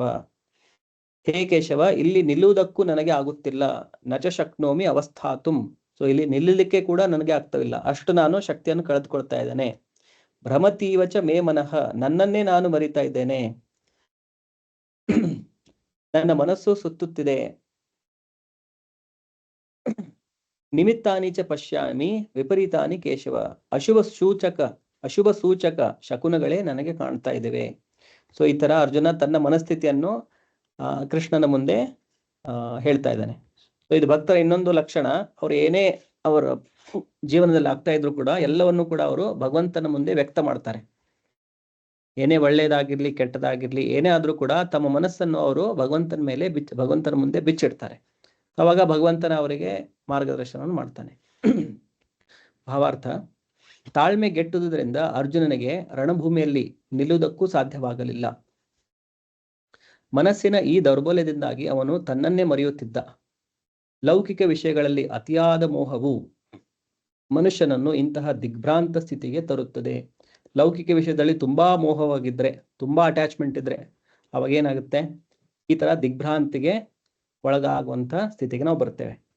ಸೊ ನಾವು ಯಾವ ವಸ್ತುಗೆ ತುಂಬಾ ಅಟ್ಯಾಚ್ ಆಗಿರ್ತೇವೆ, ಆ ವಸ್ತುವನ್ನು ನಾವು ಕಳೆದುಕೊಳ್ತಾ ಇದ್ದೇವೆ ಅಂತೇಳಿ ನಮ್ಗನ್ಸಿದ್ರೆ ನಾವು ಈ ತರಹ ಒಂದು ದಿಗ್ಭ್ರಾಂತ ಸ್ಥಿತಿಗೆ ಬರ್ತೇವೆ. ಭಯಂ ದ್ವಿತೀಯ ಅಭಿನಿವೇಶತ ಸ್ಯಾತ್, ಇದು ಭಾಗವತದಲ್ಲಿ ಹೇಳಲಾಗಿದೆ. ಲೌಕಿಕ ಆಗು ಹೋಗುಗಳಿಂದ ಅತಿಯಾಗಿ ಪ್ರಕ್ಷುಬ್ಧಗೊಳ್ಳುವವರಲ್ಲಿ ಇಂಥ ಭಯ ಮತ್ತು ಮನಸ್ಸಿನ ಸಮತೋಲನದ ನಷ್ಟಗಳು ಕಾಣಿಸಿಕೊಳ್ಳುತ್ತವೆ. ಸೊ ಲೌಕಿಕ ವಸ್ತುಗಳಿಗೆ, ಈ ಶರೀರಕ್ಕೆ ಮತ್ತು ಶರೀರಕ್ಕೆ ಸಂಬಂಧಿರುವಂತ ಎಲ್ಲಾ ವಸ್ತುಗಳಿಗೆ ಅತಿಯಾದ ಅಟ್ಯಾಚ್ಮೆಂಟ್ ಇದ್ರೆ, ತುಂಬಾ ಅದರಲ್ಲಿ ಆಸಕ್ತಿ ಹೊಂದಿದ್ದಿದ್ರೆ ಆ ವಸ್ತುಗಳು ಕಳೆದುಕೊಂಡ. ಯಾಕಂದ್ರೆ ಇಲ್ಲಿ ಎಲ್ಲ ಏನೇ ಇದ್ರೂ ಕೂಡ ಅದು ಟೆಂಪರರಿ, ಸ್ವಲ್ಪ ಸಮಯ ಇರುತ್ತೆ ಮತ್ತೆ ಹೋಗ್ಬಿಡುತ್ತೆ. ಯಾವುದು ಕೂಡ ಇಲ್ಲಿ ಶಾಶ್ವತ ಇರೋದಿಲ್ಲ. ಅದಕ್ಕೆ ನಾವು ತುಂಬಾ ಅಟ್ಯಾಚ್ಮೆಂಟ್ ಇದ್ರೆ ಅದನ್ನು ಕಳೆದುಕೊಳ್ಳುವಂತ ಪರಿಸ್ಥಿತಿ ಬಂದಾಗ ಅವಾಗ ನಮ್ಮ ಮನಸ್ಸಿನಲ್ಲಿ ಇಂಥ ಒಂದು ದಿಗ್ಭ್ರಾಂತಿಯು ಉಂಟಾಗುತ್ತದೆ. ಅರ್ಜುನನು ರಣಭೂಮಿಯಲ್ಲಿ ನೋವನ್ನುಂಟು ಮಾಡುವ ಸೋಲುಗಳನ್ನೇ ಕಲ್ಪಿಸಿಕೊಂಡ. ಶತ್ರುವಿನ ಮೇಲೆ ವಿಜಯವನ್ನು ಸಾಧಿಸಿದರೂ ಅವನ ಮನಸ್ಸಿಗೆ ಸುಖವಾಗುತ್ತಿರಲಿಲ್ಲ. ನಿಮಿತ್ತಾನಿ ವಿಪರೀತಾನಿ ಅನ್ನೋ ಮಾತುಗಳು ಮುಖ್ಯವಾದವು. ಒಬ್ಬ ಮನುಷ್ಯನು ತನ್ನ ನಿರೀಕ್ಷಣೆಗಳೆಲ್ಲವುಗಳಲ್ಲಿ ಸೋಲನ್ನು ಮಾತ್ರ ಕಂಡಾಗ ಆತ ತಾನೇಕೆ ಇಲ್ಲಿದ್ದೇನೆ ಎಂದು ಪ್ರಶ್ನೆ ಮಾಡಿಕೊಳ್ಳುತ್ತಾನೆ. ಸೊ ಇಲ್ಲಿ ಅರ್ಜುನ ಸ್ಥಿತಿ ಏನಿತ್ತಂತಂದ್ರೆ, ನಾನು ಯುದ್ಧ ಮಾಡಲಿಲ್ಲ ಅಂತಂದ್ರೆ ರಾಜ್ಯ ಇಲ್ಲ, ಯುದ್ಧ ಮಾಡಿದ್ರೆ ಎಲ್ಲ ನನ್ನ ಸಂಬಂಧಿಕರೇ ಸಾಯ್ತಾರೆ. ಸೊ ಎಂಥ ಪರಿಸ್ಥಿತಿ ಇದು. ಎರಡೂ ಕಡೆ ನನಗೆ ಏನು ಸೋಲೆ ಆಗ್ತಾ ಇದೆ. ನಾನು ಯುದ್ಧ ಮಾಡಿದ್ರು ಸೋಲು, ಮಾಡದೇ ಇದ್ದಿದ್ರು ಸೋಲು. ಸೊ ನಿಮಿತ್ತಾನೀಚ ಪಶ್ಯಾಮಿ, ನಾನು ವಿಪರೀತವಾಗಿರುವಂತಹ ಸ್ಥಿತಿಗಳನ್ನೇ ನಾನು ನೋಡ್ತಾ ಇದ್ದೇನೆ. ನಾವು ಮಾಡುವಂಥ ಎಲ್ಲ ಕೆಲಸಗಳಲ್ಲೂ ಸೋಲನ್ನು ಮಾತ್ರ ಕಂಡಾಗ ಆತ ನಾನೇಕೆ ಎಲ್ಲಿದ್ದೇನೆ ಎಂದು ಪ್ರಶ್ನೆ ಮಾಡಿಕೊಳ್ಳುತ್ತಾನೆ. ಒಬ್ಬ ವ್ಯಕ್ತಿಯಲ್ಲಿ ಜೀವನದಲ್ಲಿ ಇಂಥ ಪರಿಸ್ಥಿತಿಗಳು ಬಂದಾಗ ನಾನು ಯಾಕಾದ್ರೂ ಬದುಕಿದ್ದೇನೆ, ಆ ಥರ ವಿಚಾರಗಳು ಬರ್ತವೆ. ಪ್ರತಿಯೊಬ್ಬನಿಗೂ ತನ್ನ ವಿಷಯದಲ್ಲಿ, ತನ್ನ ಯೋಗಕ್ಷೇಮದಲ್ಲಿ ಆಸಕ್ತಿ. ಎಲ್ರಿಗೂ ತನ್ನ ಯೋಗಕ್ಷೇಮದಲ್ಲಿ ಆಸಕ್ತಿ ಇದೆ, ಯಾರಿಗೂ ಪರಮಾತ್ಮನಲ್ಲಿ ಆಸಕ್ತಿ ಇಲ್ಲ. ಮ್ಯಾಕ್ಸಿಮಮ್ ಜನರಲ್ಲಿ ನಾವು ನೋಡ್ತೇವೆ, ಎಲ್ಲ ಅವರು ಭೌತಿಕ ವಿಷಯಗಳಲ್ಲೇ ತೊಡಕೊಂಡಿರ್ತಾರೆ. ಪರಮಾತ್ಮನಲ್ಲಿ ಆಸಕ್ತಿ ಇರುವಂಥ ಜನರು ತುಂಬಾ ಕಡಿಮೆ.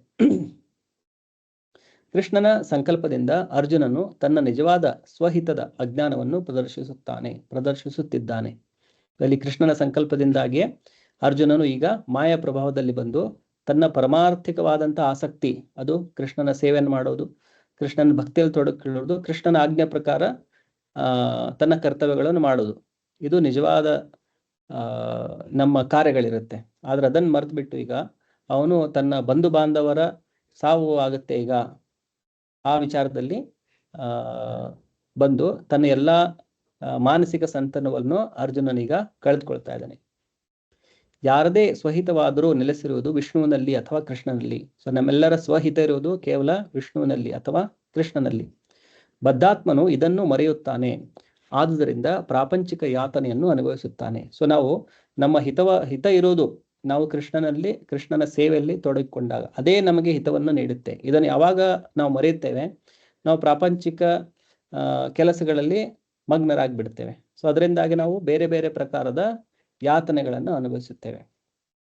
ಯುದ್ಧದಲ್ಲಿ ತನಗೆ ವಿಜಯವಾದರೆ ಅದು ತನ್ನ ದುಃಖಕ್ಕೆ ಮಾತ್ರ ಕಾರಣವಾಗುತ್ತದೆ ಎಂದು ಅರ್ಜುನನು ಭಾವಿಸಿದ. ಯುದ್ಧದಲ್ಲಿ ನಾನು ಜಯಿಸಿದ್ರು ಕೂಡ ಅದು ಕೇವಲ ನನ್ನ ದುಃಖಕ್ಕೆ ಕಾರಣವಾಗುತ್ತದೆ. ಸೊ ಈ ರೀತಿ ಅರ್ಜುನನು ಭಾವಿಸುತ್ತಾನೆ.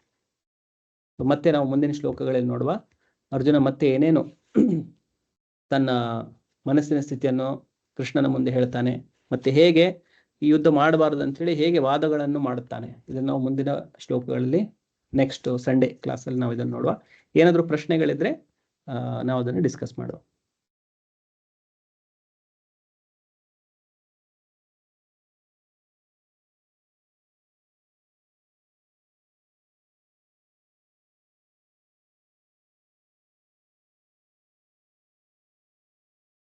ಓಕೆ, ಸೊ ಯಾವುದೇ ಪ್ರಶ್ನೆಗಳಿಲ್ಲದೆ ಇದ್ರೆ ಇವತ್ತಿನ ಕ್ಲಾಸನ್ನು ನಾವಿಲ್ಲೇ ಕ್ಲೋಸ್ ಮಾಡುವ. ಶಿಲ ಪ್ರಭುಪಾದ ಕಿ ಜಯ. ಹರೇ ಕೃಷ್ಣ ಪ್ರಭುಜಿ. ಹರೇ ಕೃಷ್ಣ. ಹರೇ ಕೃಷ್ಣ ಪ್ರಭು. ಹರೇ ಕೃಷ್ಣ. ಹರೇ ಕೃಷ್ಣ ಪ್ರಭು. ಹರೇ ಕೃಷ್ಣ ಪ್ರಭು. ಹರೇ ಕೃಷ್ಣ.